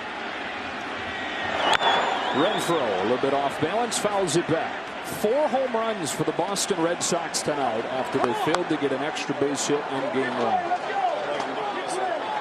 And they've come from the guys that you expect to hit them. Hernandez, Bogarts, Verdugo, now J.D. Martinez. Bad chase there, 0-2.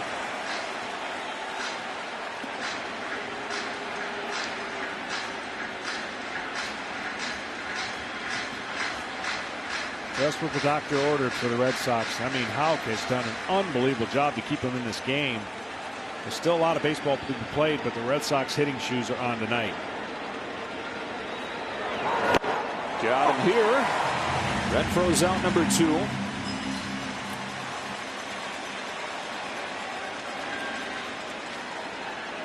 On the night where Tampa Bay, John, gets 5 in the first inning against Chris Sale, Boston sitting there thinking, my gosh, maybe it's just not our year, but here they come. But you know what? Because of that man right there, Alex Cora, and the way that he's led his team this year, I mean, it's kind of followed the track of the year. Gets swept by Baltimore to start. Oh, here comes all the paper, all the headlines. Then they get out to that great lead, lose the lead, and then they're outside looking in for the playoffs. Really all the way possibly to the last day. Rally, get in, beat the Yankees. So there's no way that this series was going to go like the first game, just where there's no competitive fight. This team's too good offensively and has shown it tonight. Christian Vasquez grounds one to third. Diaz circles around it and ends the inning. Boston brings its big bats to game 2. 2 more home runs. It was Hernandez to lead off the inning, the 3rd solo shot of the night. And then a 3-run home run to break the tie from J.D. Martinez.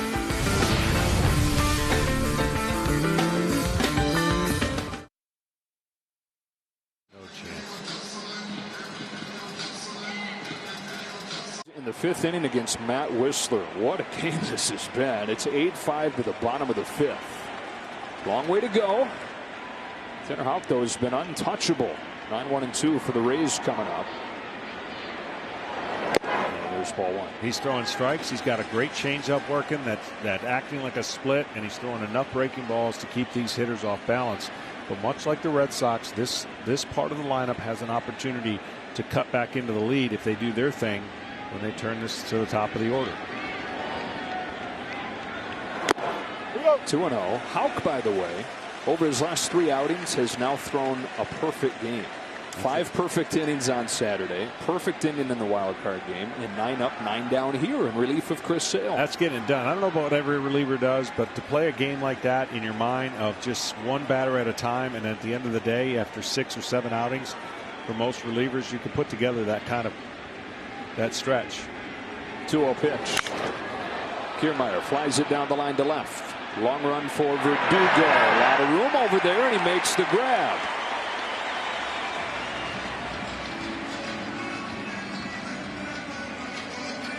Top of the order, Randy Arozarena borrowed some boots from a teammate last year. They became the Magic postseason boots. He bought a pair of his own this year.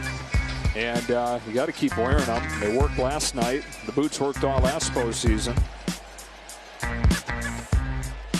Yeah, whatever he's doing, keep it up. Watch this. Oh, yeah, he can't miss.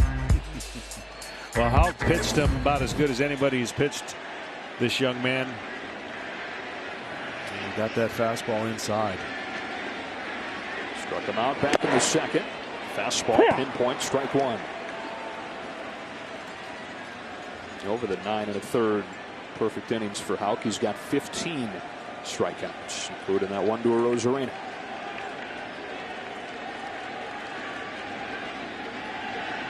Here's his 0-1. Outside. Put it away.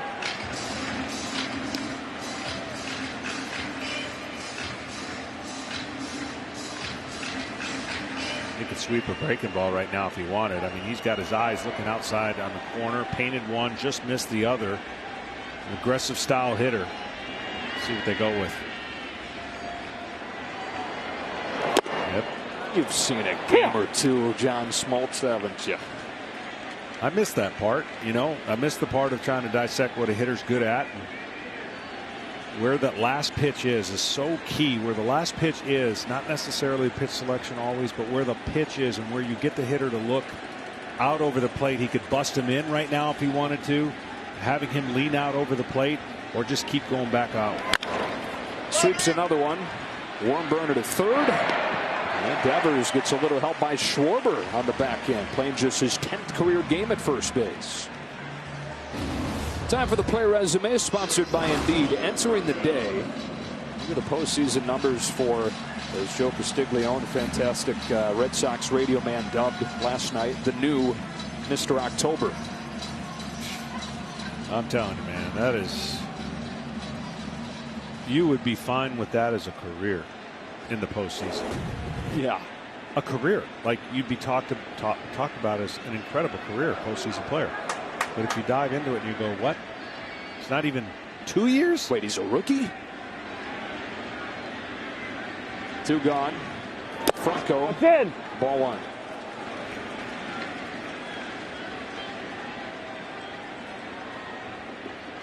The Rays trailed this game 2-0 after a half inning tonight.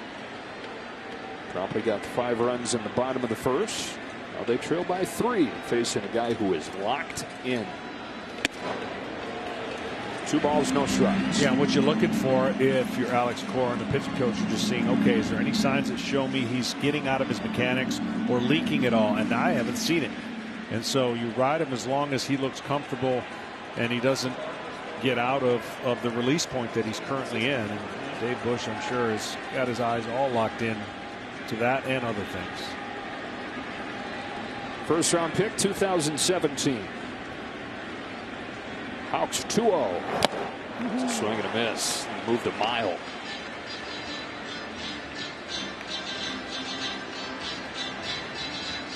There are actually some teams that look at numbers coming out of spin rate to determine what they see or don't. And I think that's a dangerous way to go. There's some evidence and quality in doing that, but your eyes can be very important at this time of the year. And if a guy is having one of those games, you just let him rock. 2-1 offering. Smacked up the middle and beats the defense. Base hit into center field for Wander Franco. First base runner of the game for the Rays since the grand slam from Luke Lowe in the first.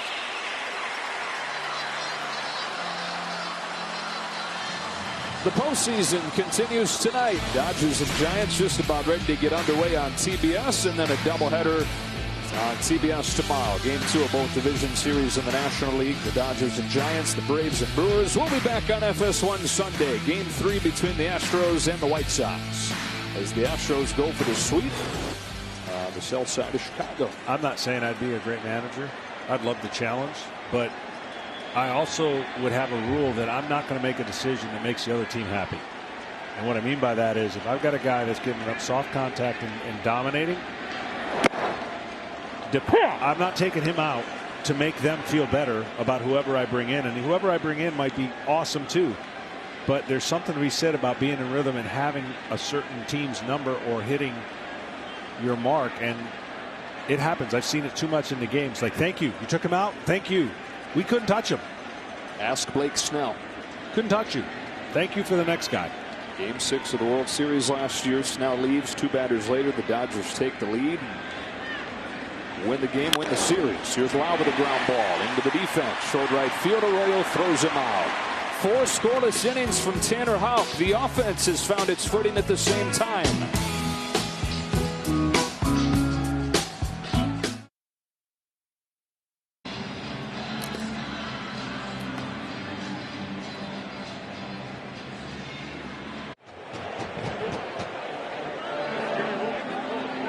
Red Sox have hit 4 home runs, matching a franchise postseason record, as Christian Arroyo sends the first pitch that David Robertson throws in the air to right for Manuel Margot. 1 pitch, 1 out for Robertson. Pitched a scoreless inning in last night's game. Well, that's what the Red Sox had to do, and they came out of the gate strong and then kind of had the air take out of them in the bottom of the first. But because of Houck and the job he's done, it's rejuvenated this club, and they know how important this game is. They know the elements are going to be much different in Boston. The crowd, the level of noise, and the weather. Yeah, that too. Pretty consistent weather inside here. Kyle Schwarber. Strike 1. Yeah, the other thing, and this just goes back to your point at the start of the series, a 5-game series. Everything was shifting so quickly. Red Sox trail this game 5-2. You know, they give up 5 runs with Chris Sale. You're looking at a 2-0 deficit, but then you rally, and now you're saying, okay, we're going to go up to Boston 1-1 potentially. Nathan Eovaldi on the mound, who has shut Tampa Bay down twice. Very quickly, this thing swings in the entire opposite direction. No, it does. These, in playing in enough of them, I'm telling you, you just have to avoid those kind of mind monsters in a best-of-5, because it does shift and quickly changes the narrative. Based on one game should never be the case, especially in a best-of-7. You can kind of rally and take solace that the series is not over by any stretch of imagination in 2 games. But in 2 games in a best-of-5, you start doing the what ifs. How many teams will come back from an 0-2 and this and that. Every team in baseball has won 3 in a row. Even the worst teams in baseball, I think, have won 3 in a row. 1-2 to Schwarber. He tries to lay off, but he goes around, and a strikeout for Robertson. 2 gone in the 6th. Let's check in with Kenny. Well, one thing that's interesting here, guys, as this series develops, yes, Nathan Eovaldi will pitch Game 3, but who will pitch Game 4? We've seen in Games 1 and 2, Pivetta and Tanner Houck be very, very good, and this could change the Red Sox thinking going forward. John, I'm wondering how you see this. You could go with Eduardo Rodriguez on 3 days rest, Pivetta on 3 days rest off 73 pitches. Maybe you bring Chris Sale back. It's a lot to think about as they go forward, but keep in mind, Alex Cora in the postseason is one of the most aggressive handlers of pitching that there is. Kike Hernandez, bases empty, 2 away. And with that point, Ken and John, he's going to pick one of those guys to start Game 4 if it gets there, but there's a good chance the other 2 are involved in it eventually. Yeah, there won't be any more starters other than Eovaldi going probably 5 innings for the Red Sox this way forward. And I think that will answer kind of how he chooses to use either one of those combinations. Now, the question that I have is how many more innings can Houck pitch and how much does it knock him out of the rest of the season? But that doesn't matter right now because this game matters more to the Red Sox on winning it. So you throw everything out the window and you let Houck go as far as he can till he shows any kind of falter. Figure out the rest of the stuff. Absolutely. Well, Houck has thrown 90 pitches twice this season. Again, he's a converted starter. He's only thrown 47 so far tonight. Yeah, I mean, I've seen and we've seen in the postseason unconventional ways to finish a game. And in clutch World Series games to boot. So this falls in that category. That's why if you want to run a system to throw whatever theory you want in 162, great. But throw that system out the window when the postseason comes. That's a good formula for 162.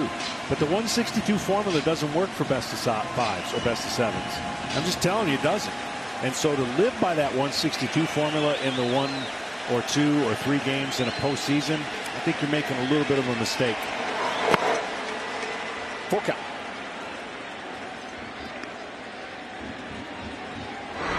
Because you've got all that information for 162. But I've always said, what if there's an outlier game in a Game 2 of a postseason that doesn't have the luxury to see 4 more starts of that guy? You got to treat that game as its own. You can't lop it into the 162 version of the statistics you want to go by. Everything magnified this time of year. Hernandez hammers this ball to the gap in left center field and off the wall. Almost hits his 2nd home run of the night. He'll settle with a double. His 3rd extra base hit.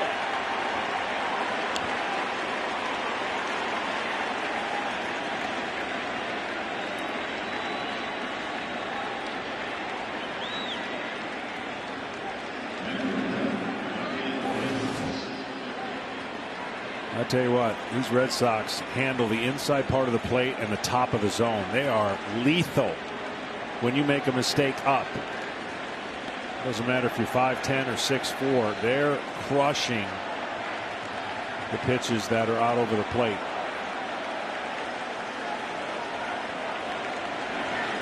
Zero extra base hits last night, 6 of them tonight. 3 from him. 8-5 game, 2 gone. Rafael Devers. Again, another good matchup for Devers. See that ball down. You don't want to see another one down if you're Robinson.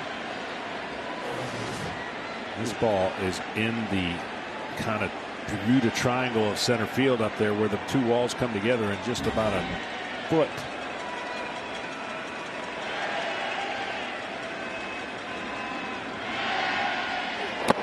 Down. They went down with it.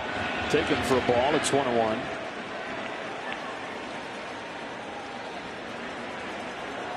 So it's Eovaldi for the Red Sox Sunday. It's another rookie, Drew Rasmussen, for the Rays. Converted reliever.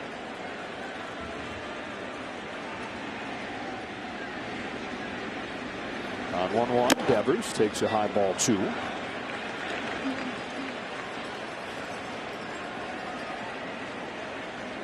No, for the Rays, this is the batter of the game. This is the batter that determines if you got a chance to come back. And the reason, if you don't get him, you're in the meat of a hot Bogaerts, a hot Verdugo. They just keep coming with J.D. Martinez behind him. 2-1. 3-1.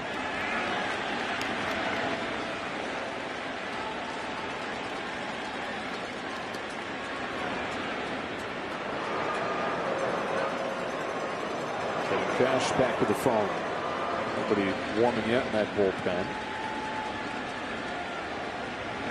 Hernandez is second with 2 gone. 3-1 pitch. Count is full. I got to give Devers credit. I mean, whatever's going on, you know, he's battling, and he just doesn't miss those pitches, right? And it's just this time of the year, he's doing what he can do, and everybody knows it, right? When you're playing at this level, you're going to ask you questions, but you go out there and post up and give everything you got. Payoff pitch, ball 4. Second walk for Rafael Devers.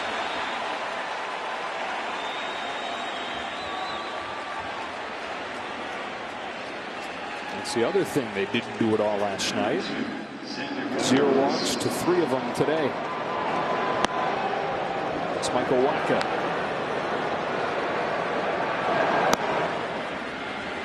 Well, Robertson's faced Bogaerts a ton.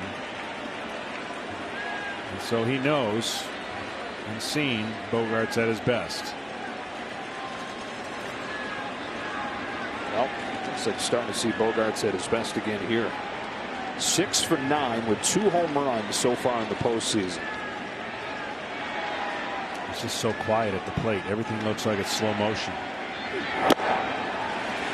And then strike 1. It's a guy that debuted in 2013, was a young guy on that World Series team, longest tenured Red Sox at this point. He's gone from being overshadowed as the young guy on the same team as Poppy and Pedroia. Victorino and Ellsbury at that point was a star. Mookie Betts makes his debut the next season. First round picks, big names in Bradley and Benintendi. And now he's the guy, but still underappreciated across the sport. This is one of the best players in the American League. It really is. He slugs too on fastballs. You got to get him out down. You saw that pitch and swing and miss. It almost hit him. The way he's swinging, he's glad it didn't.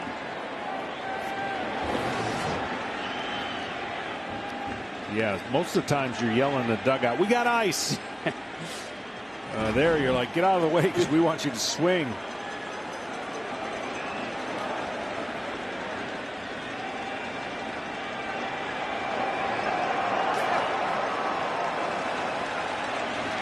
Bogaerts, who is 3 for 3. Gets under this one. Foul ground. Choi has it. That does it for the Red Sox in the 6th. They strand a pair, and it remains a 3-run game.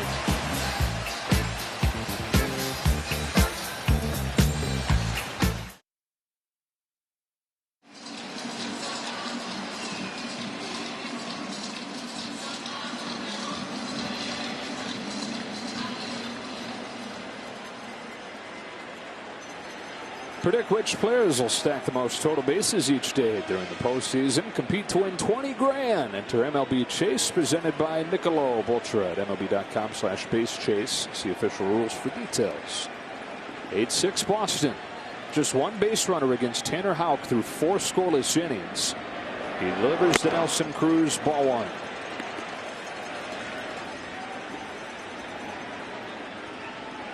Cruz walked in the first inning, came in to score on the Luplow grand slam. Rays haven't scored since. Houck becoming one of the central figures of this game in this series for Boston.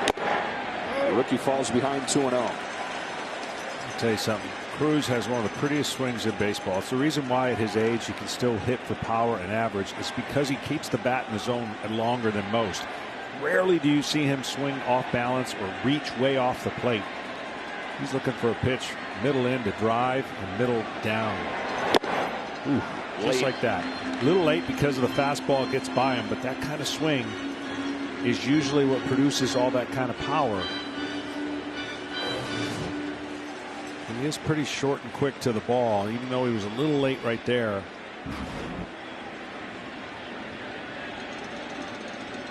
This 2-1 from Howell. Late again. He's been late more over the last month or two since the trade. He normally, like you said, crushes fastballs, but has not been the same hitter since coming here.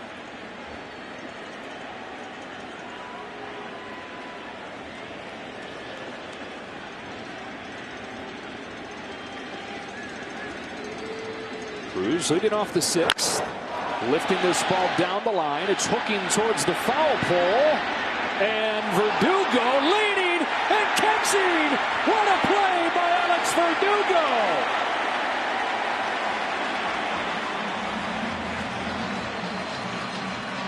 That's 2 great catches by outfielders. Kiermaier already showed what he can do in this short porch and just outside the Rays fan there.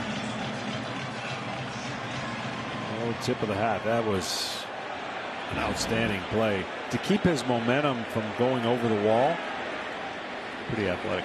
And to avoid the other glove, reach around it and put Cruz away for the first out here in the 6th inning. Houck at 52 pitches as he gets ready to face Yandy Diaz.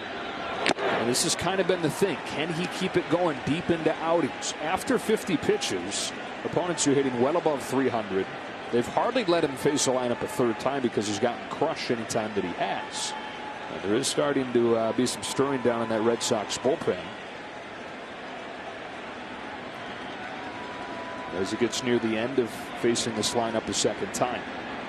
Struck Diaz out his first time. Drives on the other way here. Not deep though. That's Renfroe.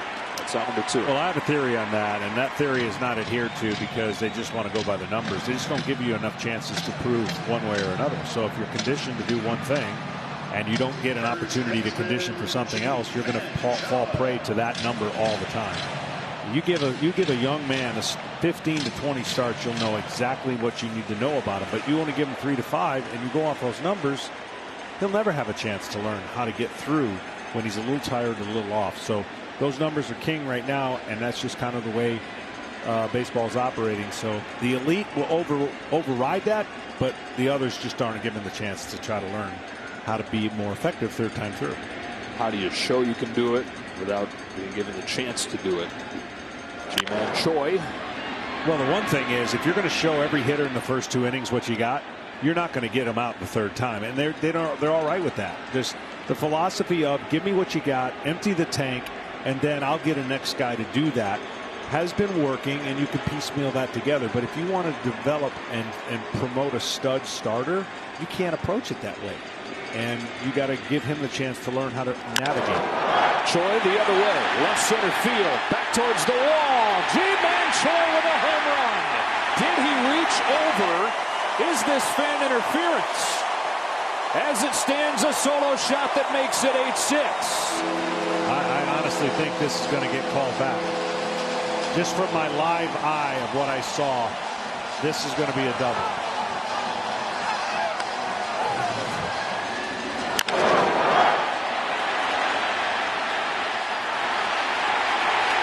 It's close. He reaches over, and they're going to. Yep. I think it's good. It might be. You're right. And it's a great catch. The follow through is what got me live.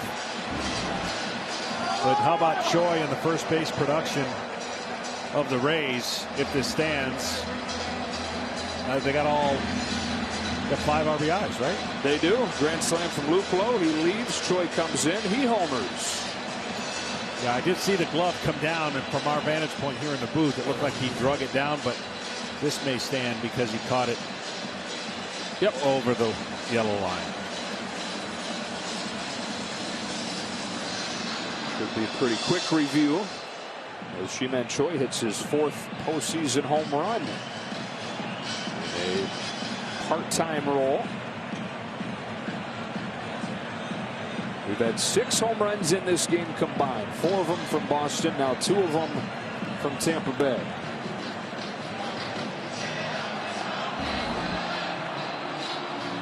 Poor guy.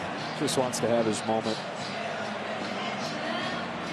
So what have I done? I think you're going to be all right. I think he's going to skate on this one. Yeah. Home run. Ji-Man Choi. 8-6 game.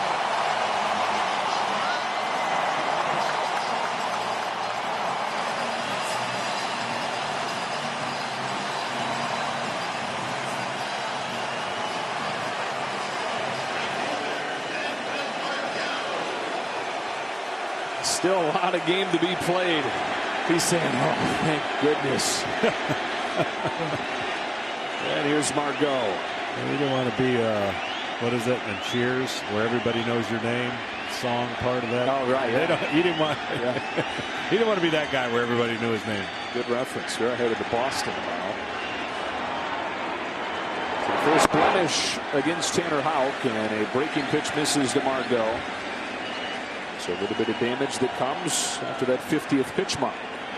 First hit that he's allowed, by the way, in 11 innings. He's been awesome. Or first run, beg your pardon.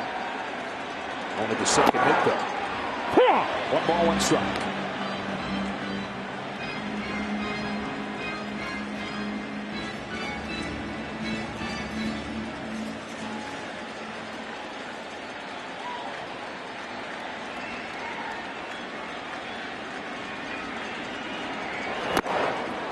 Ball, 2 strikes. That's the pitch that's been nasty. And I mean, the bottom drops out of it. After you're looking at fastball and sliders, this thing acts like a split finger fastball, and it just dives into a righty, and that's the pitch he can use and get used to using against a lot of left-handed hitters. If the Red Sox come and win this game, it's because of the man on the mound gave him a chance. Margot lays off 2-2. And really kind of reset their bullpen, because they could have used they could have used 3 people already. And now they'll still be fresh for the last 3 innings. Margot with a back spinning fly ball to center field for Kike Hernandez. That's the inning. The Rays get their first run since the first inning. Ji-Man Choi. Boy, the 6th spot has been the magic one. First base has been the productive one.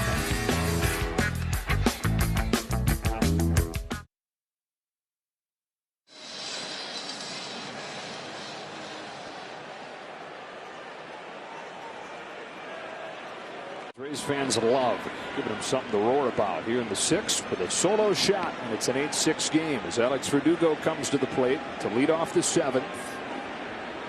RBI single and a home run tonight for Verdugo. And the 4 for Boston. Michael Wacha, the new pitcher for Tampa Bay. Verdugo shoots the first pitch on the ground. Jump throw, Superman try, but an infield hit for Verdugo to open the inning. Wander Franco gave it his all, but Verdugo reaches.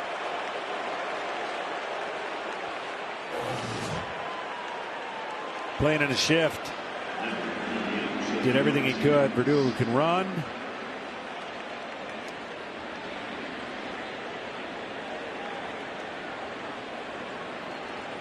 Sixth hit in 3 games in the postseason for Verdugo.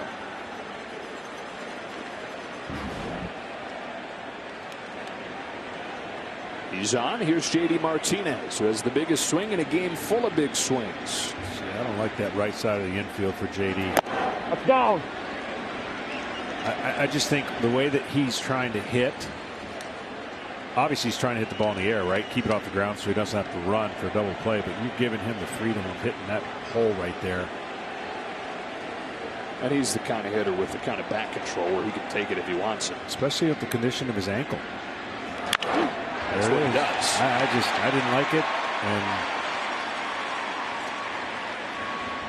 regular season, he may not have that approach over time, but in the postseason, it's just too easy for a guy like him. And the way that Wacha throws over the top. It's like a DB playing back, playing prevent defense, and you take the underneath throw. Yeah. 2 on, nobody out against Wacha, who's been exceptional down the stretch for Tampa Bay. Been a busy day for Kyle Snyder.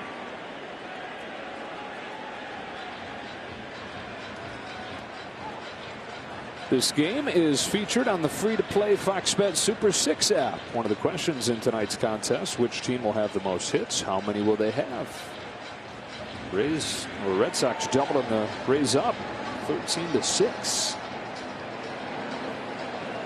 I'll tell you something, him in the lineup means the difference to this team, and I know it's an overstatement, but if he never swung the bat in the lineup tonight, it was definitely a different feeling if you got the lineup card and the pitcher goes, okay, JD Martinez is batting 6th. I don't think I like that. And he's produced right when they needed him. Lineup that didn't come out until a little more than an hour before first pitch. Everybody was holding their breath. Red Sox fans crossing their fingers, hoping to see his name. He was in there and he's delivered 3 hits, a home run, 3 driven in. And at this point, you just encourage him to be smart. You get thrown out on a base, so what? Right? I mean, we need your bat in the lineup. We don't need your legs right now, especially with the lead. 1-1 strike on Renfroe.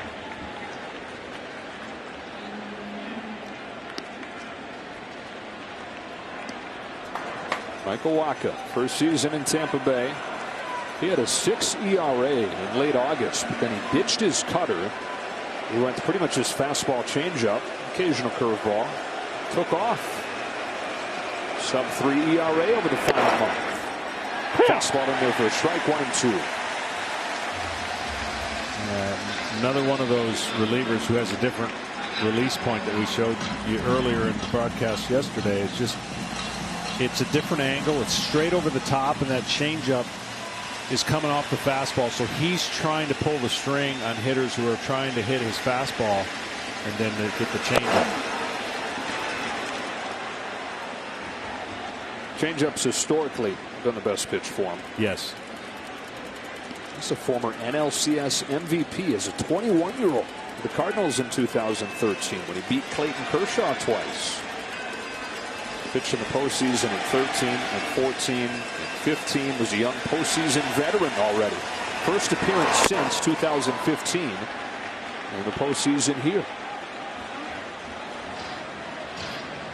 Goes full on Renfroe. Back-to-back base hits to open the inning. Red Sox trying to get the run back. Trying to even the series at a game apiece as the scene shifts to Fenway Park on Sunday. And he had that year when he was 21. He would throw a 3-2 changeup. I don't know if that's the confidence he has right now in the 3-2 changeup with runners on and nobody out. Fastball chopped to short. There's 1 and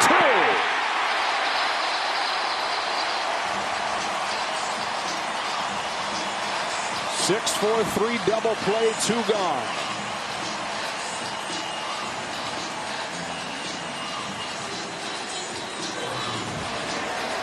Well, fastball down, and it chops an easy double play as far as the fielding end of it. Just make the rate toss, and then 2 big outs.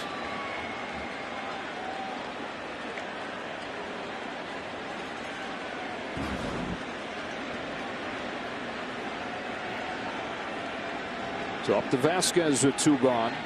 Verdugo at third now. Red Sox catcher 1 for 3 tonight.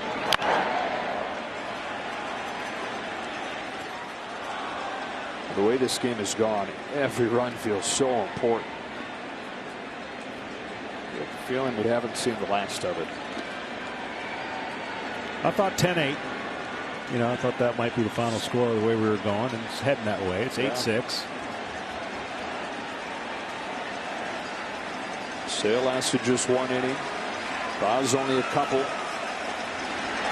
Vasquez punches a bouncing ball by first to give the Red Sox another run. Verdugo in to score, and it's 9-6.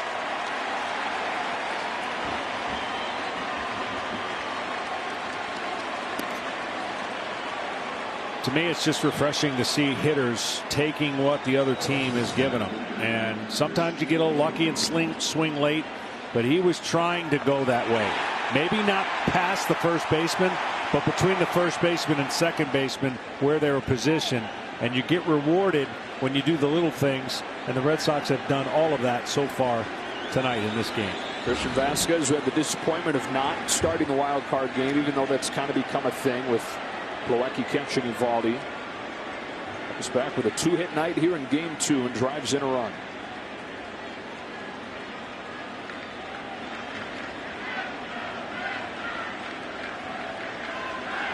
There's a reason the shift works. I'm not saying it doesn't work, but there's also a reason why guys aren't making the shift work. Arroyo. Change up, strike one. Tell me more. Well, when you have a one-style approach in the regular season, it's not as important in theory, because every game you're playing a game every day, and so over time that shift's going to gobble up every ball that hits on the ground, because everyone's trying to do the same thing, trying to pull, trying to hit homers, trying to get it over the fence. Well, it's bunted in the air, caught by Zunino. It's no different than in like the NBA. You don't just start playing defense in the postseason. So here, take what they give you.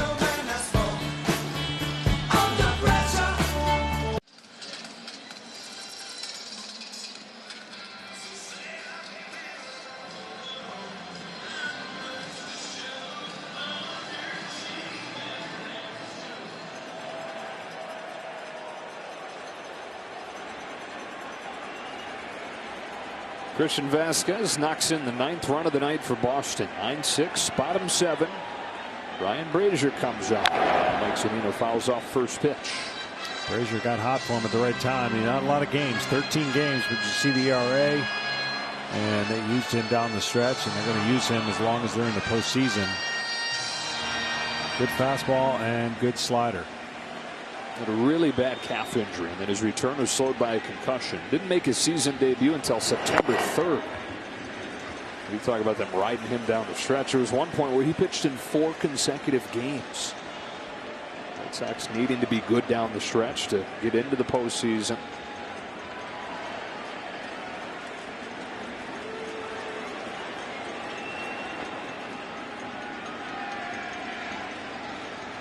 This 1-1 is blown by him, 1-2. So the game is finished for Tanner Houck, and what a night it was. Takes over for Chris Sale after 1 inning. He goes 5. He gives up just the solo home run.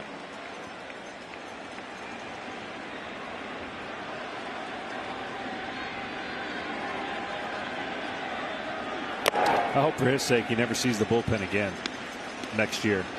You know, I mean, this is what when I see a young man and I see an arm and I see the potential that he can have, I get it. I mean, there's valuable innings out of the pen too, but that's kind of what they look like as a starter, and that's hopefully what he's profiled as, especially next year for the Red Sox. Zunino down on strikes, 1 gone in the 7th. Get your game on at MLBshop.com. Authentic on-field caps, tees, hoodies, and more. Get all your postseason gear. Wear what the champs wear at the official source, MLBshop.com. Rays won game 1, 5-0. Led this game 5-2. With the Red Sox crushing 4 home runs to take a 9-6 lead. Kevin Kiermaier 0-2 tonight. Great defensive play earlier, though.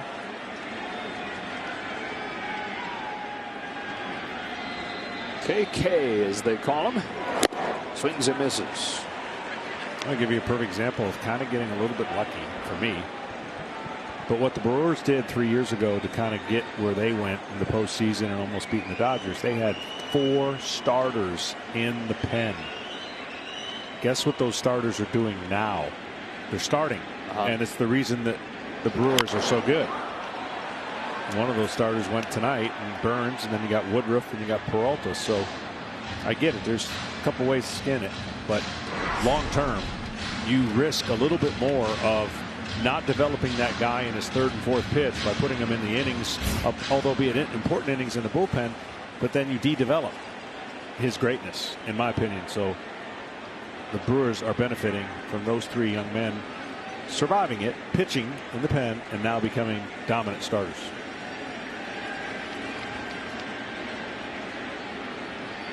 Brazier's 0-2. Gets him swinging.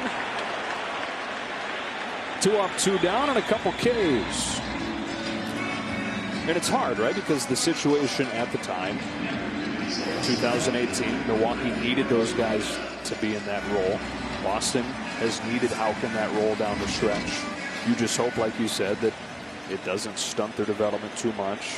Worse yet, you hope it doesn't lead to any kind of injuries. Yeah, the only thing that's yet to be determined, and I think we have all kinds of numbers for everything, is that they just don't spend enough time in the minor leagues preparing them to do what they want them to do.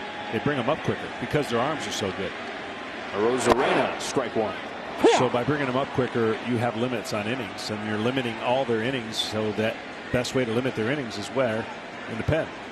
So I think the shift will start happening, and I think you'll start seeing more guys kind of prepare to have 190 to 200 innings type seasons, because it's hard to do that year in and year out. I know pitching and arms are unbelievable, and they're finding lots of them, but the injury rate's pretty high too. Higher than ever this year. And of course, a lot goes into that. 60-game season last year, following that up. But to me, that's a byproduct of maximum effort. Because last year, if you think about it, last year should have been a break for a lot of guys, and should have been fresher coming in this year. But when you max effort, max velocity, everything, then the high risk injury goes just through the roof. Teams average 18 pitchers on the IL. 18 pitchers a team this year. That's too much. 8's too much. Count evens 2-2 on Arozarena.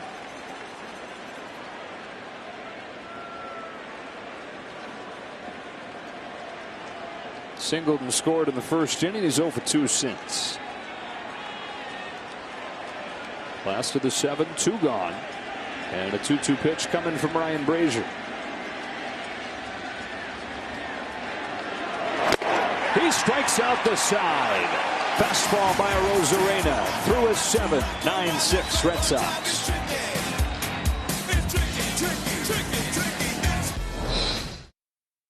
Lift of the game, a few of them. 4 home runs for the Boston Red Sox. Come back from down 5-2 to lead this game 9-6. Solo shots from Bogarts, Verdugo, Hernandez, and then the 3-run tie-breaking home run from J.D. Martinez. Top of the order, and Kyle Schwarber taking strike 1 from Michael Wacha. I wonder how many times a team loses when they get 5 at bats. That's just not very often. You know, when their whole team gets 5 at bats. Yeah. And that's what the Red Sox are getting ready to do. This is Schwarber's 5th at bat. They'll have at least 6 of them. They get 5. Math's pretty good for me, by the way. Yeah, you're just blowing right through this. No, you don't have a calculator, just all in your head. You have a great brain, I'd say.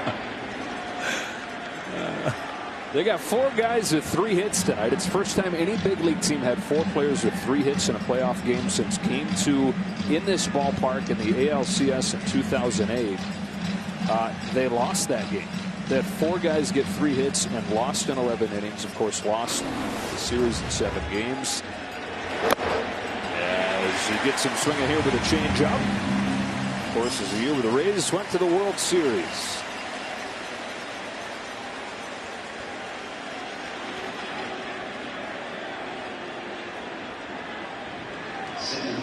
Well, here's one of the stars of the game offensively for the Red Sox. Kike Hernandez, 2 doubles and one of those home runs. You mentioned it. What a great pickup and a really good year. He could play multiple positions, but I think settling in at center field. Lifts the first one that he sees towards the left field corner. That is going to dunk in and bounce around. It's a double. How about 4 extra base hits for Kike Hernandez?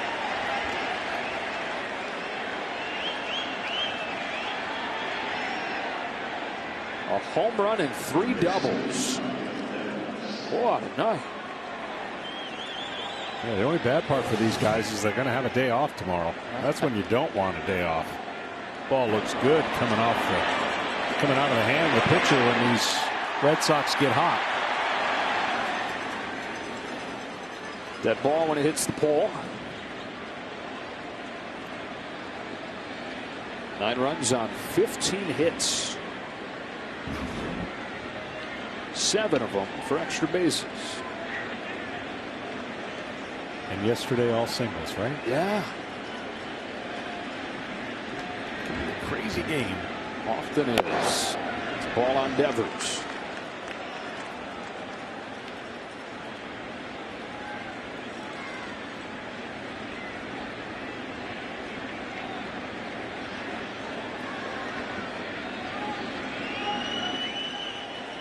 Rafael Devers out of the Dominican Republic. Lifts the ball to straightaway center field. Kiermaier's back at the track, turns and watches it go. Devers joins the home run party. 2-run blast to straightaway center.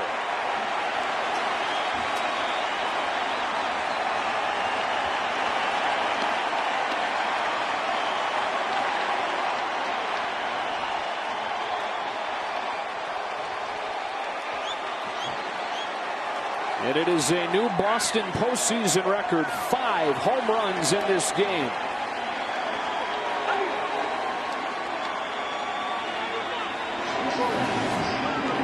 It's been a display. And even this young man who's struggled the first 2 games. See where that pitch is? Yeah. Down.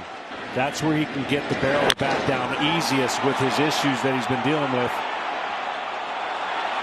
And another one over the wall.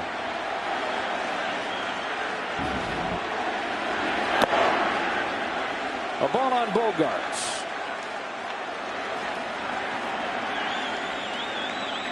And for the Tampa Bay Rays, who got great work out of the bullpen yesterday, using some of their lower leverage arms. Not the same story today. 2-0. Combined with Shane McClanahan, the pitcher shutout last night. Today, 8 runs on 10 hits over 5 innings. And again, being a starting pitcher and looking at trends, the Red Sox messed up the every odd inning scoring it. Yeah. 1, 3, 5, 7, and now the 8th. Selfish move, really. You got that going for you. Chop foul, 2-2. No, it is amazing, though, how from day to day, right? And I mean it. I bet you every player wishes there was a way that they could play tomorrow. It's going to be a travel day, of course, or a travel night and day off, so reset. But they're going home where they mash and score a lot more than they do on the road. We'll just take a look here. At home, they're the best in baseball on average. Hit .281 versus .241 on the road. That's where they're headed for games 3. At this point, it looks like guaranteed 4. Barring a huge rally from the Rays. Swing and a miss, strike 3 on Bogarts.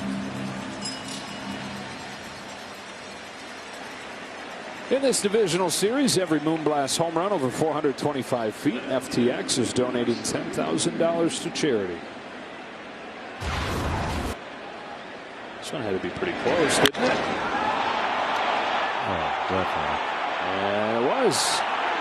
Oh, yeah. This is 404 at the base of the wall there.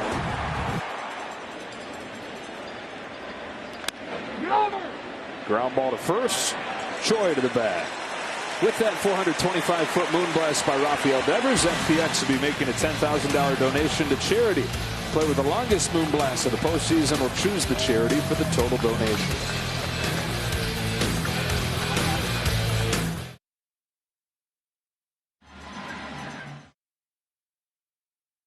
And they lead 11-6 as we go to the bottom of the 8th inning. And Hansel Robles comes on to pitch.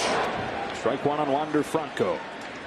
It's been a good pickup for them, especially lately. Overall numbers not great, but down the stretch, 16 consecutive appearances without allowing a run. And that's the thing about the Red Sox, the timing of their pen. Like, I didn't think, and a lot of people thought, all right, they're pitching way better early than they were maybe thought they were going to do at some point. Something's got to change.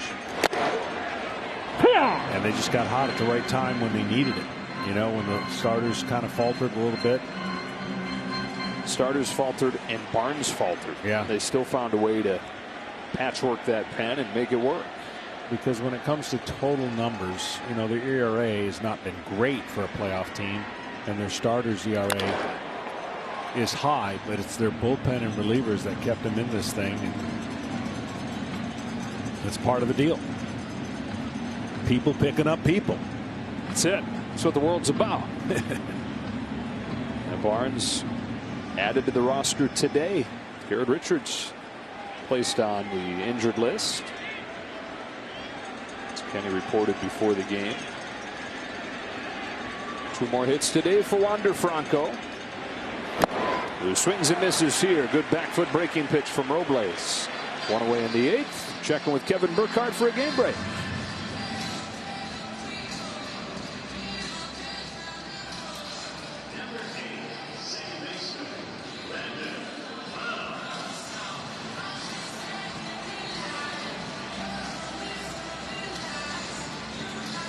Dodgers and Giants have been meeting since 1890. This is the first time they've met in the postseason. Should be some kind of series. 2 in San Francisco, then it shifts to Dodger Stadium. It's Brandon Lau comes up here and takes a ball. Ray's trying to get Lau going. He's 0 for 3 tonight. He's 0 for 7 in these 2 games and is hitting just above 100 in the postseason in his career. Last year was rough. But it only takes, it really does sometimes only take one kind of result that changes your mindset when you come to the plate. And it'd be different if he was, you know, you're hitting line drives and getting tough outs, but he had a couple hard ones last night. Yep. You know, the big picture, he has not been good in the postseason. Last year, mechanics out of whack some. Had that 1 game in the World Series, we hit 2 home runs, but outside of that, nothing. And he was hoping, and they were hoping, that it'd be a different story this time around.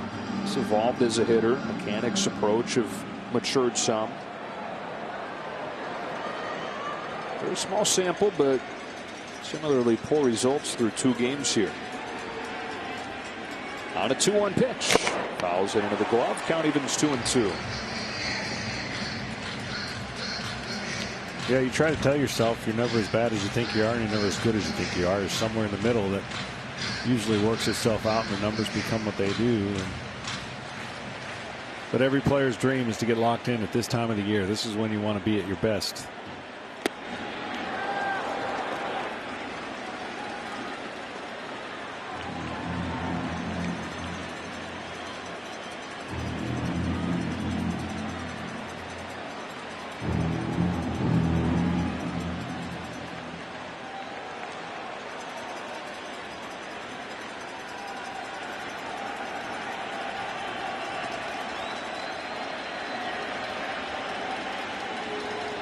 On 3-2, Lau fouls it off. One thing you got to be careful when you're facing Robles, he'll quick pitch you out of the stretch. See how he took a long time right there? He quick pitched Franco and struck him out. And the way you do that out of the stretch, because there's nobody on, you can do that. You just change your cadence when you come to the set. You just kind of go quick and slide step. It messes with the timing of the hitter. You only need to do it a couple times to be on guard for it.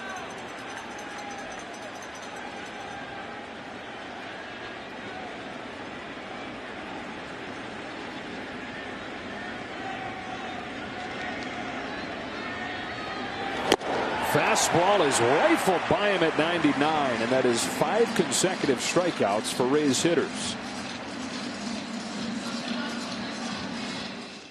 Need a 7th inning stretch? Hey Siri, tell me more about Apple Fitness Plus.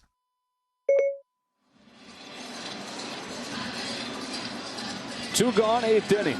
Back-to-back Ks for Robles. Nelson Cruz, the batter.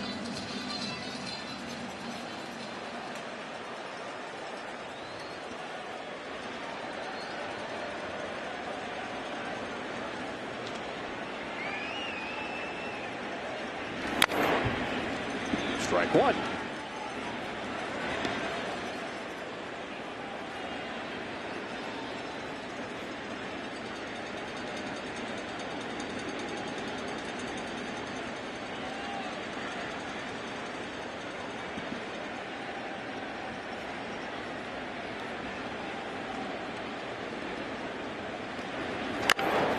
Got in on him, ramped over the mound, charging his second. Arroyo can't get it, and Cruz is aboard to keep the inning going.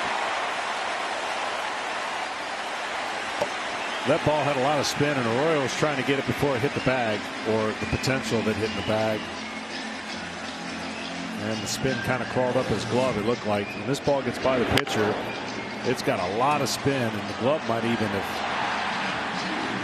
hit it and accentuated it. See how it just climbs up the glove. Was not an easy play. It's a base hit for Cruz. The Rays had 3 base hits. I beg your pardon, had 4 base hits in the first inning, including that grand slam from Luplow. That's just their 3rd hit since. Inning kept alive for Yandy Diaz.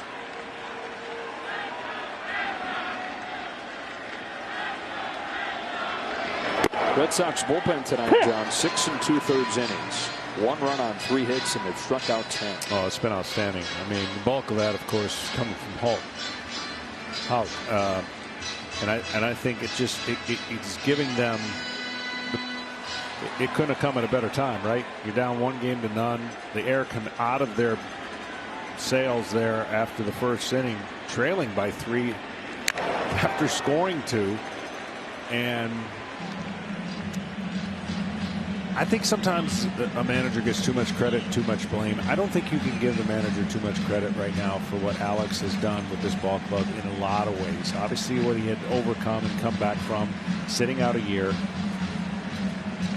but then communicating the way he has. Both managers do a great job of communicating. It's a huge skill, and it's not a skill set everyone has, because there's styles in the way to communicate to get players to play a certain way.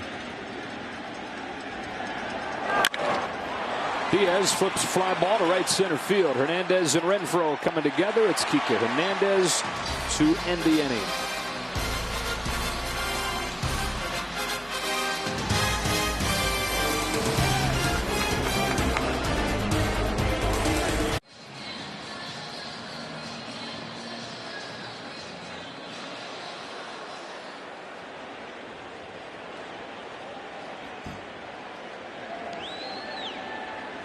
Want to stay up to date? Just tell Siri, show me the MLB postseason schedule. Off day for these teams tomorrow. Game 3 at Fenway Park on Sunday. J.D. Martinez, one of the 5 home runs in this game for the Red Sox. A couple singles as well. His homer was a 3-run blast in the 5th inning to break the 5-5 tie in a game that they once trailed 5-2. Michael Wacha for his 3rd inning of work. 1 ball, 1 strike.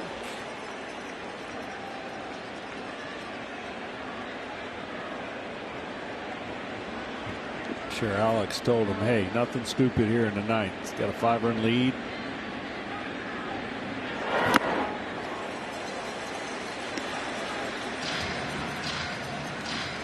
Get another day to rest that ankle. As they head up north. And if Fenway Park is anything like it was for the wild card game, cannot wait to get up there.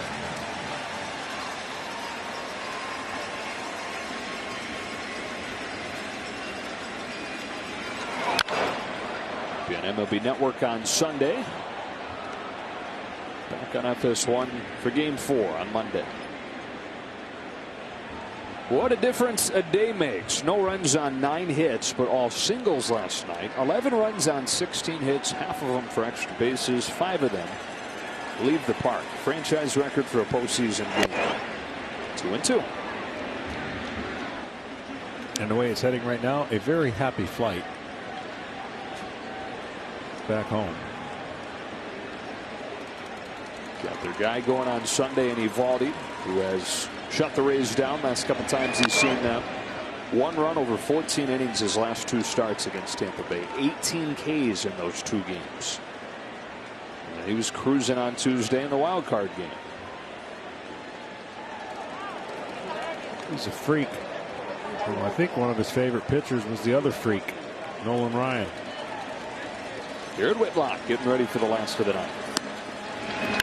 Martinez digs it out, yanks a base hit towards the left field corner. And in his return to the lineup, he's got 4 hits. 2 singles, a double, and a home run. Now you got a pinch run for him. First career 4-hit game in the postseason for J.D. Martinez. And they do. Here comes Danny Santana. You talk about well-earned time off his feet. And it gingerly jogs off and gets a hand from a lot of the Red Sox fans who are in the building. That's why if there's any way that he could play, if you can pretty much walk, you got to be in there if you're J.D. Martinez to do what you do. He's just, I've never seen a hitter year to year cover what he was deficient in the year before. In other words, how they were getting him out. Right? And I watched it for 3 straight years. You could get him out changeups all day. Next year, crush changeups. Maybe sliders and curveballs away one year. Next year, he comes back, covers it. And that's the constant theme of adjustment and all the work he puts in. Very unique style in how he prepares to hit, and it's kind of bled into that team and helped a lot of players. 0-2 on Renfroe. I mean, the drills he does are very unique. There wouldn't a lot. I'm not seeing a lot of hitters do it, you know, and so it works for him. And that's why last year was an outlier. You know, when the video and all the different things that came through and were changed to a guy's creature of habit, it affects people in different ways.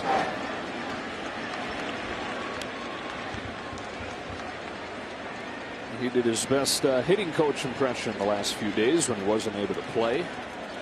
He thinks hitting at a graduate level.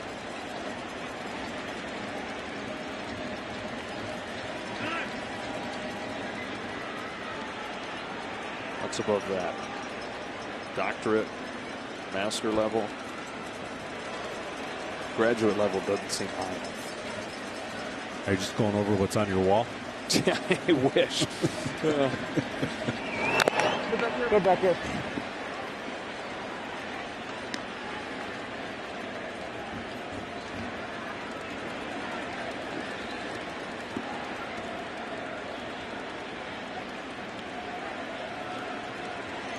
Renfroe 0 for 4 today. He's grounded into a couple double plays. He's 1 for 8 in these 2 games. 31 home runs in his first season with Boston. He's been a changed hitter since being over here.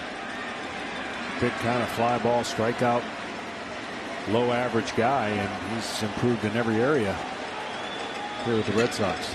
29 years old, 5th full big league year. Goes the other way, base hit into right. They will stop Santana at third as Renfroe gets in the hit column. They're at the corners with nobody out. Follow all the action of the postseason with the MLB app. Real-time tracking of every pitch to in-depth analysis of the games. You can download the MLB app today to make this postseason major. Christian Vasquez, couple hits of his own. 2 of the 18 now for Boston.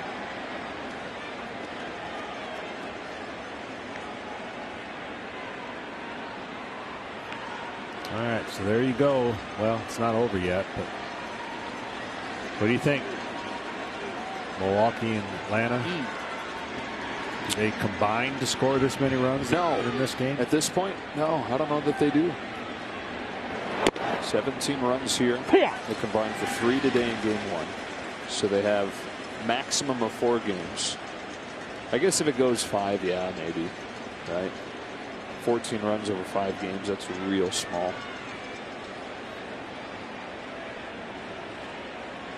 To say it only goes 3 more? Yeah, I don't know if they combine for 17 runs. Waka's 0-1.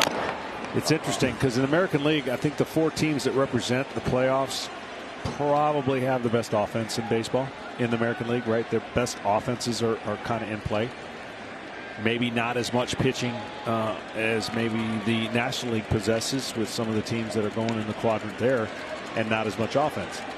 So it's two stylistic kind of battles where you're going to get probably more pitching between the Giants and the Dodgers and the Braves and the Brewers.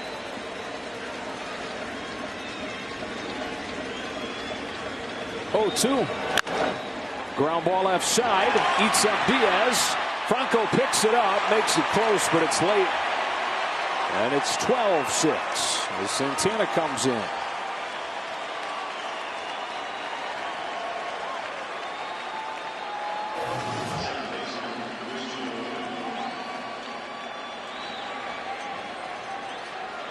Just kind of in between again, the hop that climbs up the glove, and see how hits the corner of his finger there in the glove, and I don't think it would have been 2, but it would have obviously been 1 out. All right, so now there are 5 Red Sox that have 3 hits in this game. I wonder how long that's been. They ruled that a hit. Yeah. It's borderline. Yeah. It's trying to fit in with the theme of the night. 19 of them. Strike 1 on Christian Arroyo, who is the only starter. There's always one to reach. There's always one. It's amazing. Just like there's always that one starter, for whatever reason, on every club, can't get runs. The randomness of that is unbelievable. Yeah. Like, what have I done? What did I do to you guys? I smell bad. I mean, I don't realize it. Score me a run. 0-2. Do you have any years like that? Oh yeah. Did you? Yeah. I think every, I mean, you pitch long enough, you're gonna. There's no doubt, and you just can't. You can't explain. You can't put your finger on it, and you just kind of grind it out, because there's going to be those moments where when they do pile them on, you better be on the other end ready. Barnes stands up. Whitlock sits down as they add on here.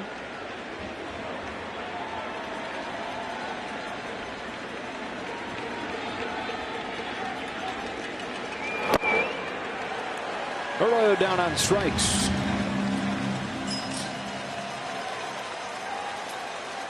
First out of the inning for Waka.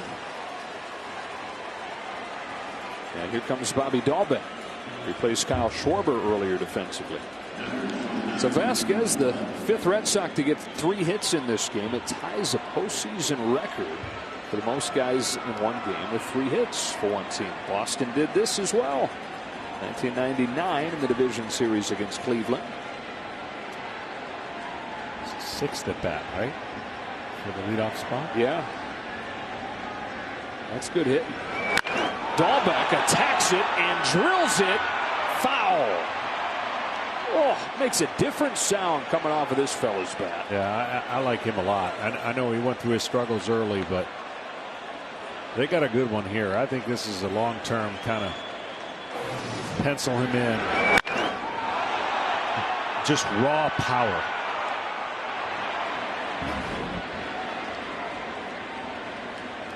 Well, two-way player at Arizona. In fact, the day that he got drafted, he threw 8 2/3 shutout innings in a super regional game. And there were some teams that wanted to draft him as a pitcher. His preference, though, was always hitting. Just a tremendous athlete. Part of the reason they were okay was saying, okay, you're going to go play first base. Devers playing third. You think no matter where we put you, your athleticism is going to allow you to be okay there. And he's made big strides defensively at first.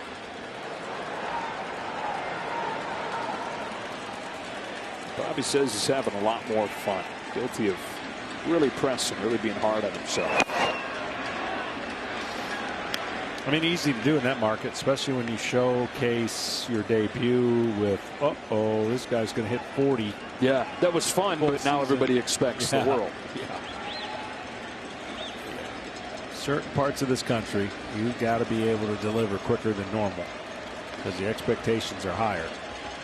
Part of what makes Boston special. Absolutely.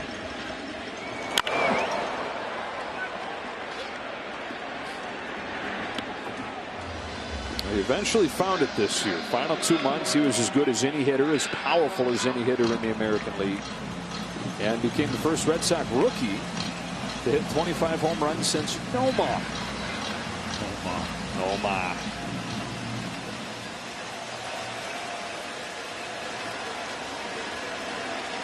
Two on, one out. Run in the bank here in the ninth. Dahlbeck pulls it foul. When I'd like to have the redo. You know, everyone asks you, would you like a redo in one of your? I would like to redo when I went to Boston, trying to come back from shoulder surgery. But having said that, I was pitching against Nomar when he was a visitor coming in, and it was the longest standing ovation I have ever seen in my life. Like, when you're on the mound, 30 seconds is an eternity. I think this was like 2 minutes.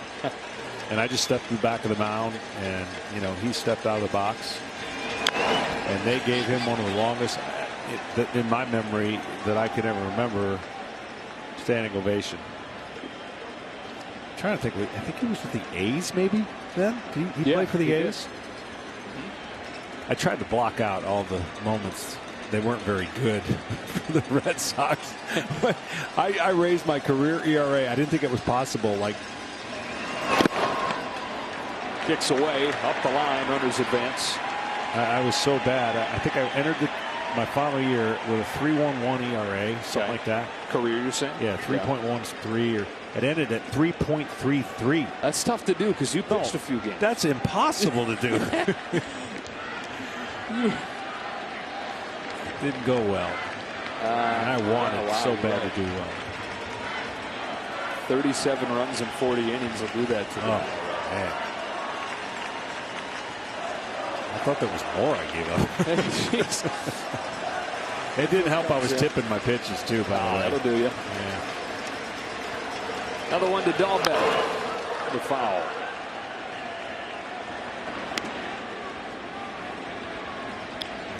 We talked about the fan base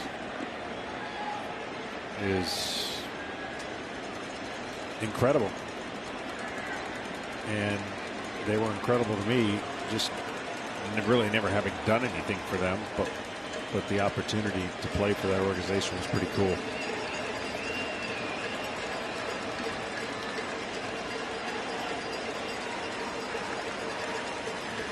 Ninth pitch coming here to Bobby Dahlbeck. The rookie fouls it off. This is a guy who swings and misses a lot typically. But the strikeouts have gone down as the power has gone up over the final couple months. And marathon going here. Marathon going in Boston in a couple days. Yes. Let's see who shifts up there. There's going to be a lot going on in Boston. I was thinking about running in that. Yeah, why don't you go give that a shot? Just you got to run it fast so you can get to the game. Oh, that's right. So.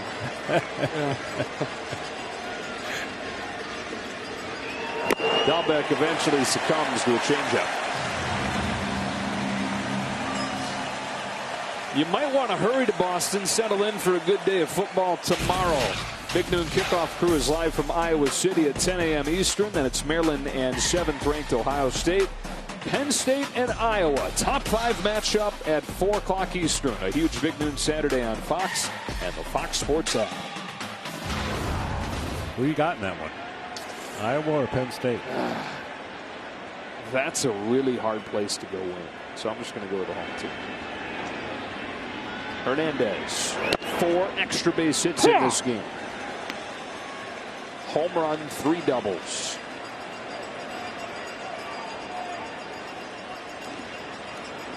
Have a day. He's had some in the postseason. He had a 3 home run game. Sent the Dodgers to the World Series a couple years ago. Wrigley Field. Right? Yeah. Down. He's never had a 4-hit game in the postseason until now, though. His homer tonight, his 9th in the postseason. We had a game-tying home run in Game 7 of the NLCS last year. He's got him in 2nd and 3rd with 2 gone here in the 9th. Another chance for Hernandez and a foul ball, 1-2.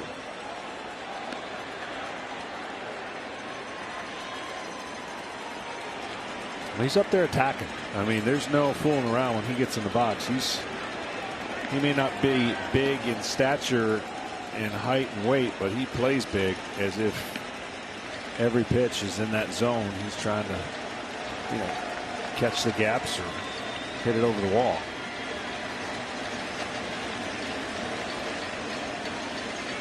On this 1-2, Hernandez strokes another right center field. Kike Hernandez with his 5th hit of the game. Number 5 has 5. He drives in 2 more, and it's 14-6.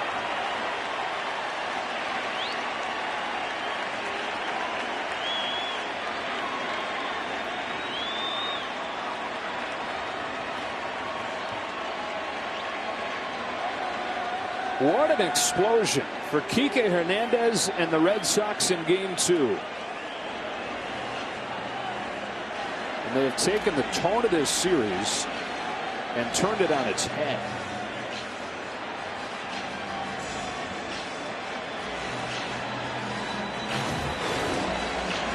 First career 5-hit game regardless, and it comes in the postseason.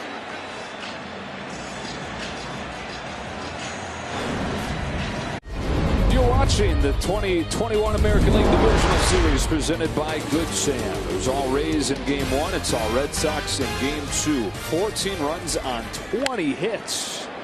5 of them from Kike Hernandez. And now JT Chagua, second appearances in as many games in this series.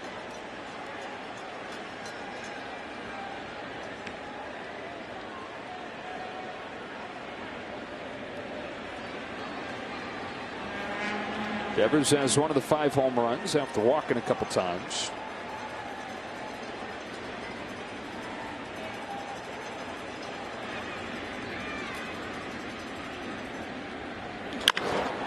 Hit hard to right. A go is there. And that's the inning. They add on, and it's 14-6 to the bottom of the 9th.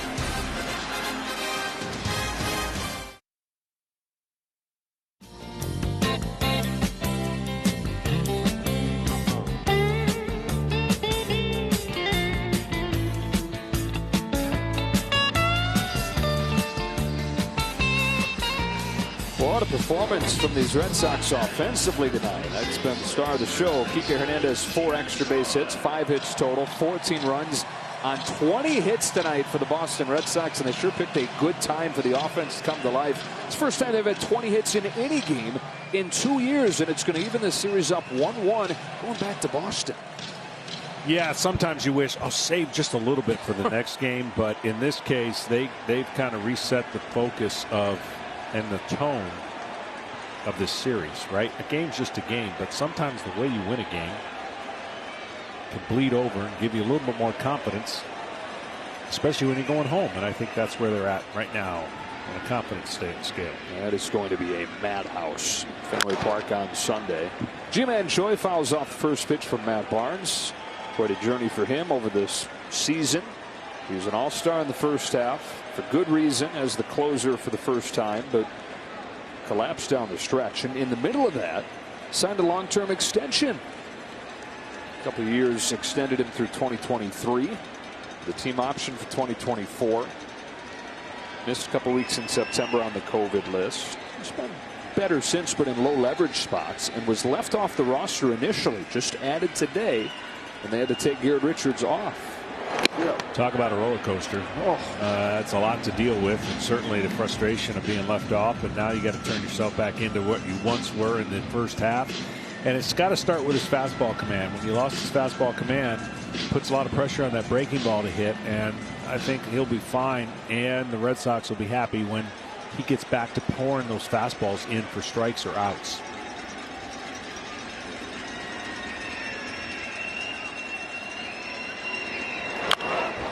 And that is what he was doing early on. He talked about it. He said the difference in him in recent seasons was that he stopped chasing strikeouts and just started pounding the zone and trusting his stuff.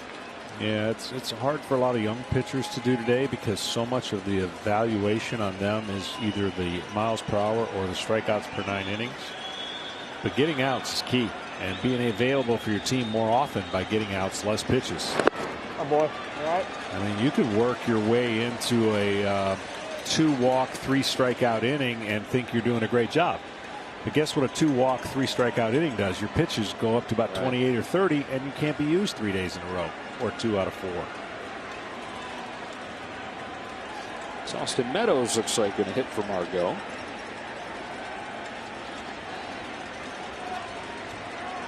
Twelve of the last 13 runs scored by Boston. It was 5-2 Tampa after an inning. That's cracked up the middle. Second hit for Choi off of the bench.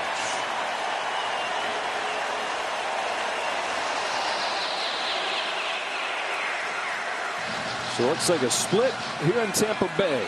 Yeah, going to head up to Fenway Park. Drew Rasmussen, yet another rookie. Converted reliever. Taking on Nathan Eovaldi, who was fantastic in the wild card game and was dominant against these Rays the last 2 times he saw him.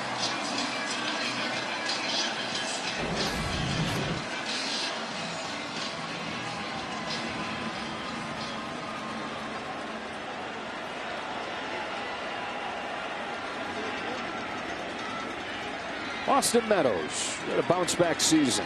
A rough 2020, but 27 home runs this year, 106 runs batted in, top 10 in the league.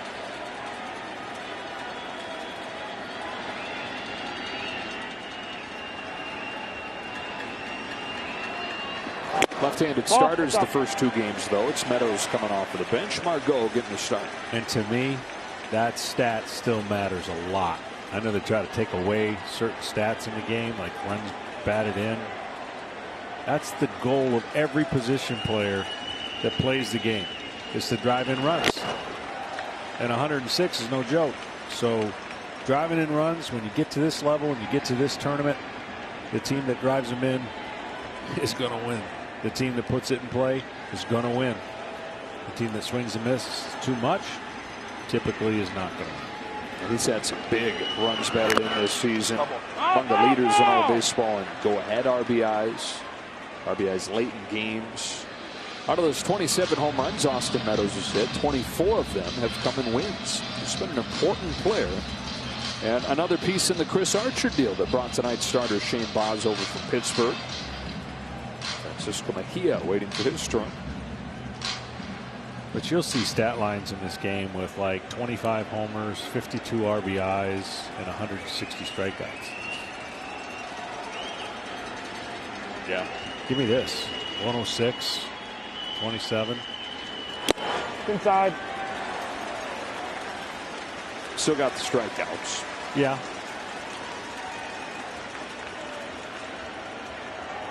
But I'd like to know how many of those strikeouts came with runners on second or third and less than 2 outs versus leading off an inning or man on first. You know, there's a big difference in when you strike out. Sure. Got a runner at first here. And it takes inside. Count goes full. Former 9th overall pick out of high school in Georgia. Oh, yeah. You remember him? Georgia, neck of the woods, right?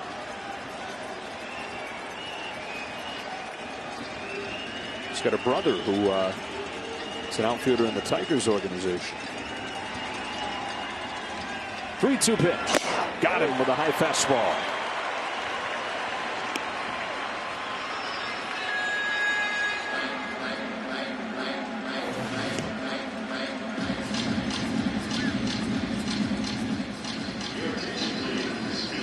Now that strikeout in a closer game, that'd be a really bad strikeout. Yeah. Right? Swing at ball 4.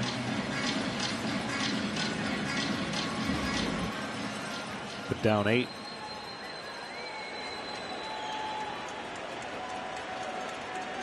Let it eat. I guess. You don't want to strike out, but no. You're trying to make something happen. Francisco Mejia. Another trade acquisition. Came over from the San Diego Padres. He takes ball 1. It's part of the Blake Snell deal. Along with 3 others. That includes Luis Patino, who's been an important piece of the pitching staff. Shane Baz, whose first postseason start was a short one. There's 2 1/3 tonight. See that front shoulder, he's really, to try to generate velocity, when you start pulling your fastball, that means you're not staying back and the front side's not as quiet. And I think when you're struggling, these are all normal things. You're trying to search and find. You don't want to search and find in the middle of battle, in the heat of the battle. But as a reliever, you don't get bullpen sessions. And making the adjustment has been a little bit more difficult this second half. And you can just see the wheels are spinning, and you're trying to figure out, okay, how do I get back locked in? He's missed 3 consecutive pitches on the inside part of the plate, which tells you mechanically he's not staying back and he's trying to generate too much velocity. Walks him on 4 pitches.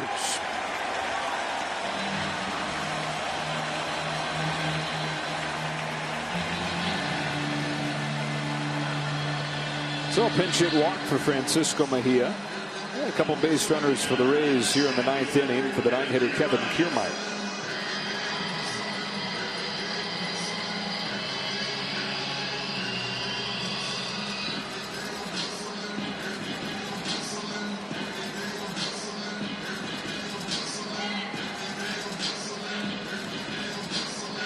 Glancing at that Dodger-Giant game, they're flying. Top of the 5th inning. That game started like an hour ago. Oh, that's what I meant about the different philosophies of how they get about wins in the National League playoffs. Is going to be low scoring, timely hitting, and a little bit of a soccer. I mean, you know, I might scream like they scream when a run scores in those series, like a soccer goal. Guy running, crossing home plate, ripping his shirt off. Let's go. 106 against 107. Is that right? Yeah.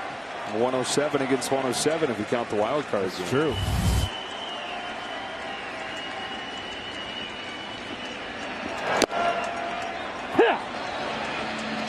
What a terrifying thing for the Dodgers to go into that wild card game, winning 106 games, knowing it could all end. You know. I know. I don't mean to open Pandora's It's got to change. For you. It's got to change. It will change. I don't know when, but the playoffs, especially this year, the way it shook out, it got a little lucky for it to work out the way it should have. But can't have that happen. You don't want to add too many teams where it waters it down. No, you don't have to do that. Yeah, I mean, there's a lot of easy, simple fixes. I mean, just if you keep the format the way it is right now, and the wild card teams play each other, and you have a lesser wild card team facing a team, you got to beat them twice. There's importance of winning all those games. But you know, if you think about it and break it down, you play 162 games, every single series. It's a series, every single one. You don't play just one, and you play for the reason to win 106 or 107 games, to dominate and win your division. So however it shakes out, you got to have a series. You got to have a 2 out of 3, and if you lose that, well, so be it. And I say when you host it, you host all 3 games. So go even further to put the importance on the amount of wins. What about, so just use this situation as an example, St. Louis goes to Dodger Stadium. They play at noon. If the Dodgers win, the Dodgers move on. If the Cardinals win, they play a second game that night. Yeah, absolutely. Got to beat them twice. Absolutely. No, there's no problem when you don't win your division and you get to that point. You've got to give the team that, what did they win? How many more games did they win? The Cardinals rallied late, but wound up, what, 15 more wins?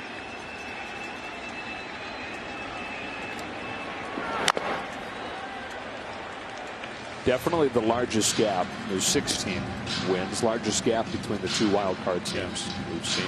And you know, you can make the point the birth of it started in 1993 when we beat the Giants on the final game of the season. 104 wins for us, 103 for them. They didn't even get a chance to play in the playoffs. Yep. So that kind of gave that momentum. I think that's run its course, and now we can advance it a little bit more. It was the Dodgers that helped you out on that final day of the We needed season. The Dodgers 1 year and the Giants 1 year. Grounded to first. Dahlbeck rifles to second. They turn it to first. Not in time. Good stuff by Bobby Dahlbeck to get the runner at second. And the Rays down to their last out. I remember going to bed the night before. I couldn't stay up to watch the Giants and the Dodgers play the game. I was pitching a potential clincher for the Braves, and I went to bed, and the team that needed to lose was winning when I went to bed. I went to bed in a bad mood. I woke up, and back then you check the paper and check, TV, and I found out that they lost, and I was so fired up to know that outing, if we win, goes into postseason. And then the following year, we needed the opposite to happen. We had the two teams that kind of hate each other, playing each other and knocking each other out. Yeah. And now they're in the playoffs for the first time. First time. Rosarena, runners at the corners, 2 gone, and ball 1. Rosarena singled in the first pitch of the night from Chris Sale, came in to score in that 5-run first inning. 0 for 3 since then. Ready to take his talents, his show up to Fenway Park. He loves the big environment, loves the spotlight. The series at Yankee Stadium over the weekend, first time that he played there, and they were giving him a hard time, the guys in the bleachers, and he was turning around, giving it right back to him, and telling him in the dugout, Randy, like, good, you're having fun, man, but every time you turn around to talk smack back to the fans, you move yourself a few steps away from where you want you. Move yourself off your spot. So have fun, but stay in the right spot. Down.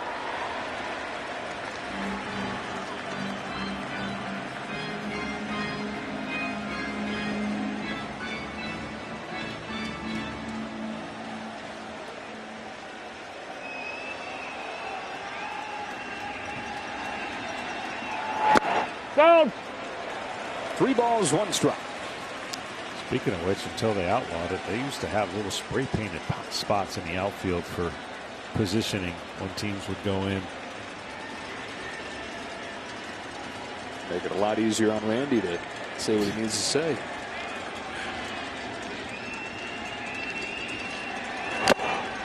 Full count. What became a battle of the bullpens tonight. Tampa Bay allows 11 runs over 6 2/3. Red Sox pen has given up just 1 over what will be 8 innings once this finishes.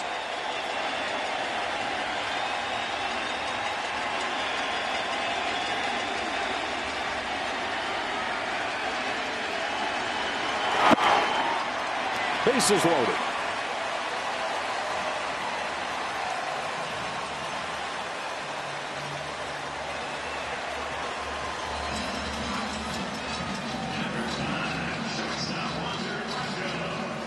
One more chance for Wander Franco, who is not disappointed here in his postseason debut. 2 hits in both games.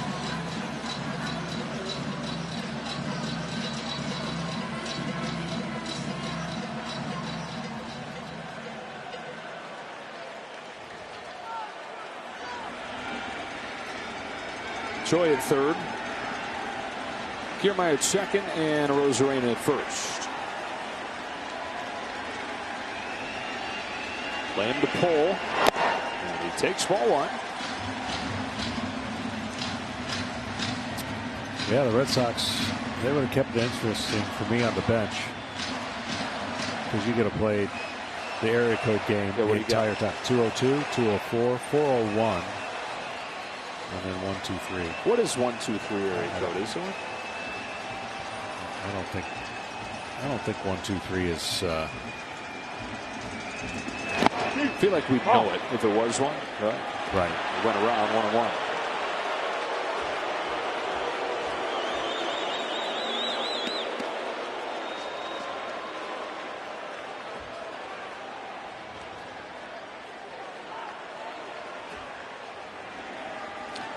Once again, there is no 123 area code in North America. Got to go overseas for that?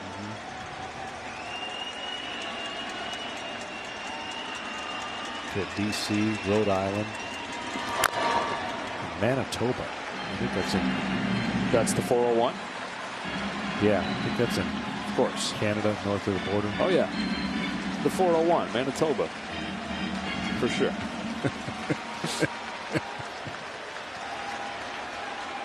There it is, folks. 202, 204, 401.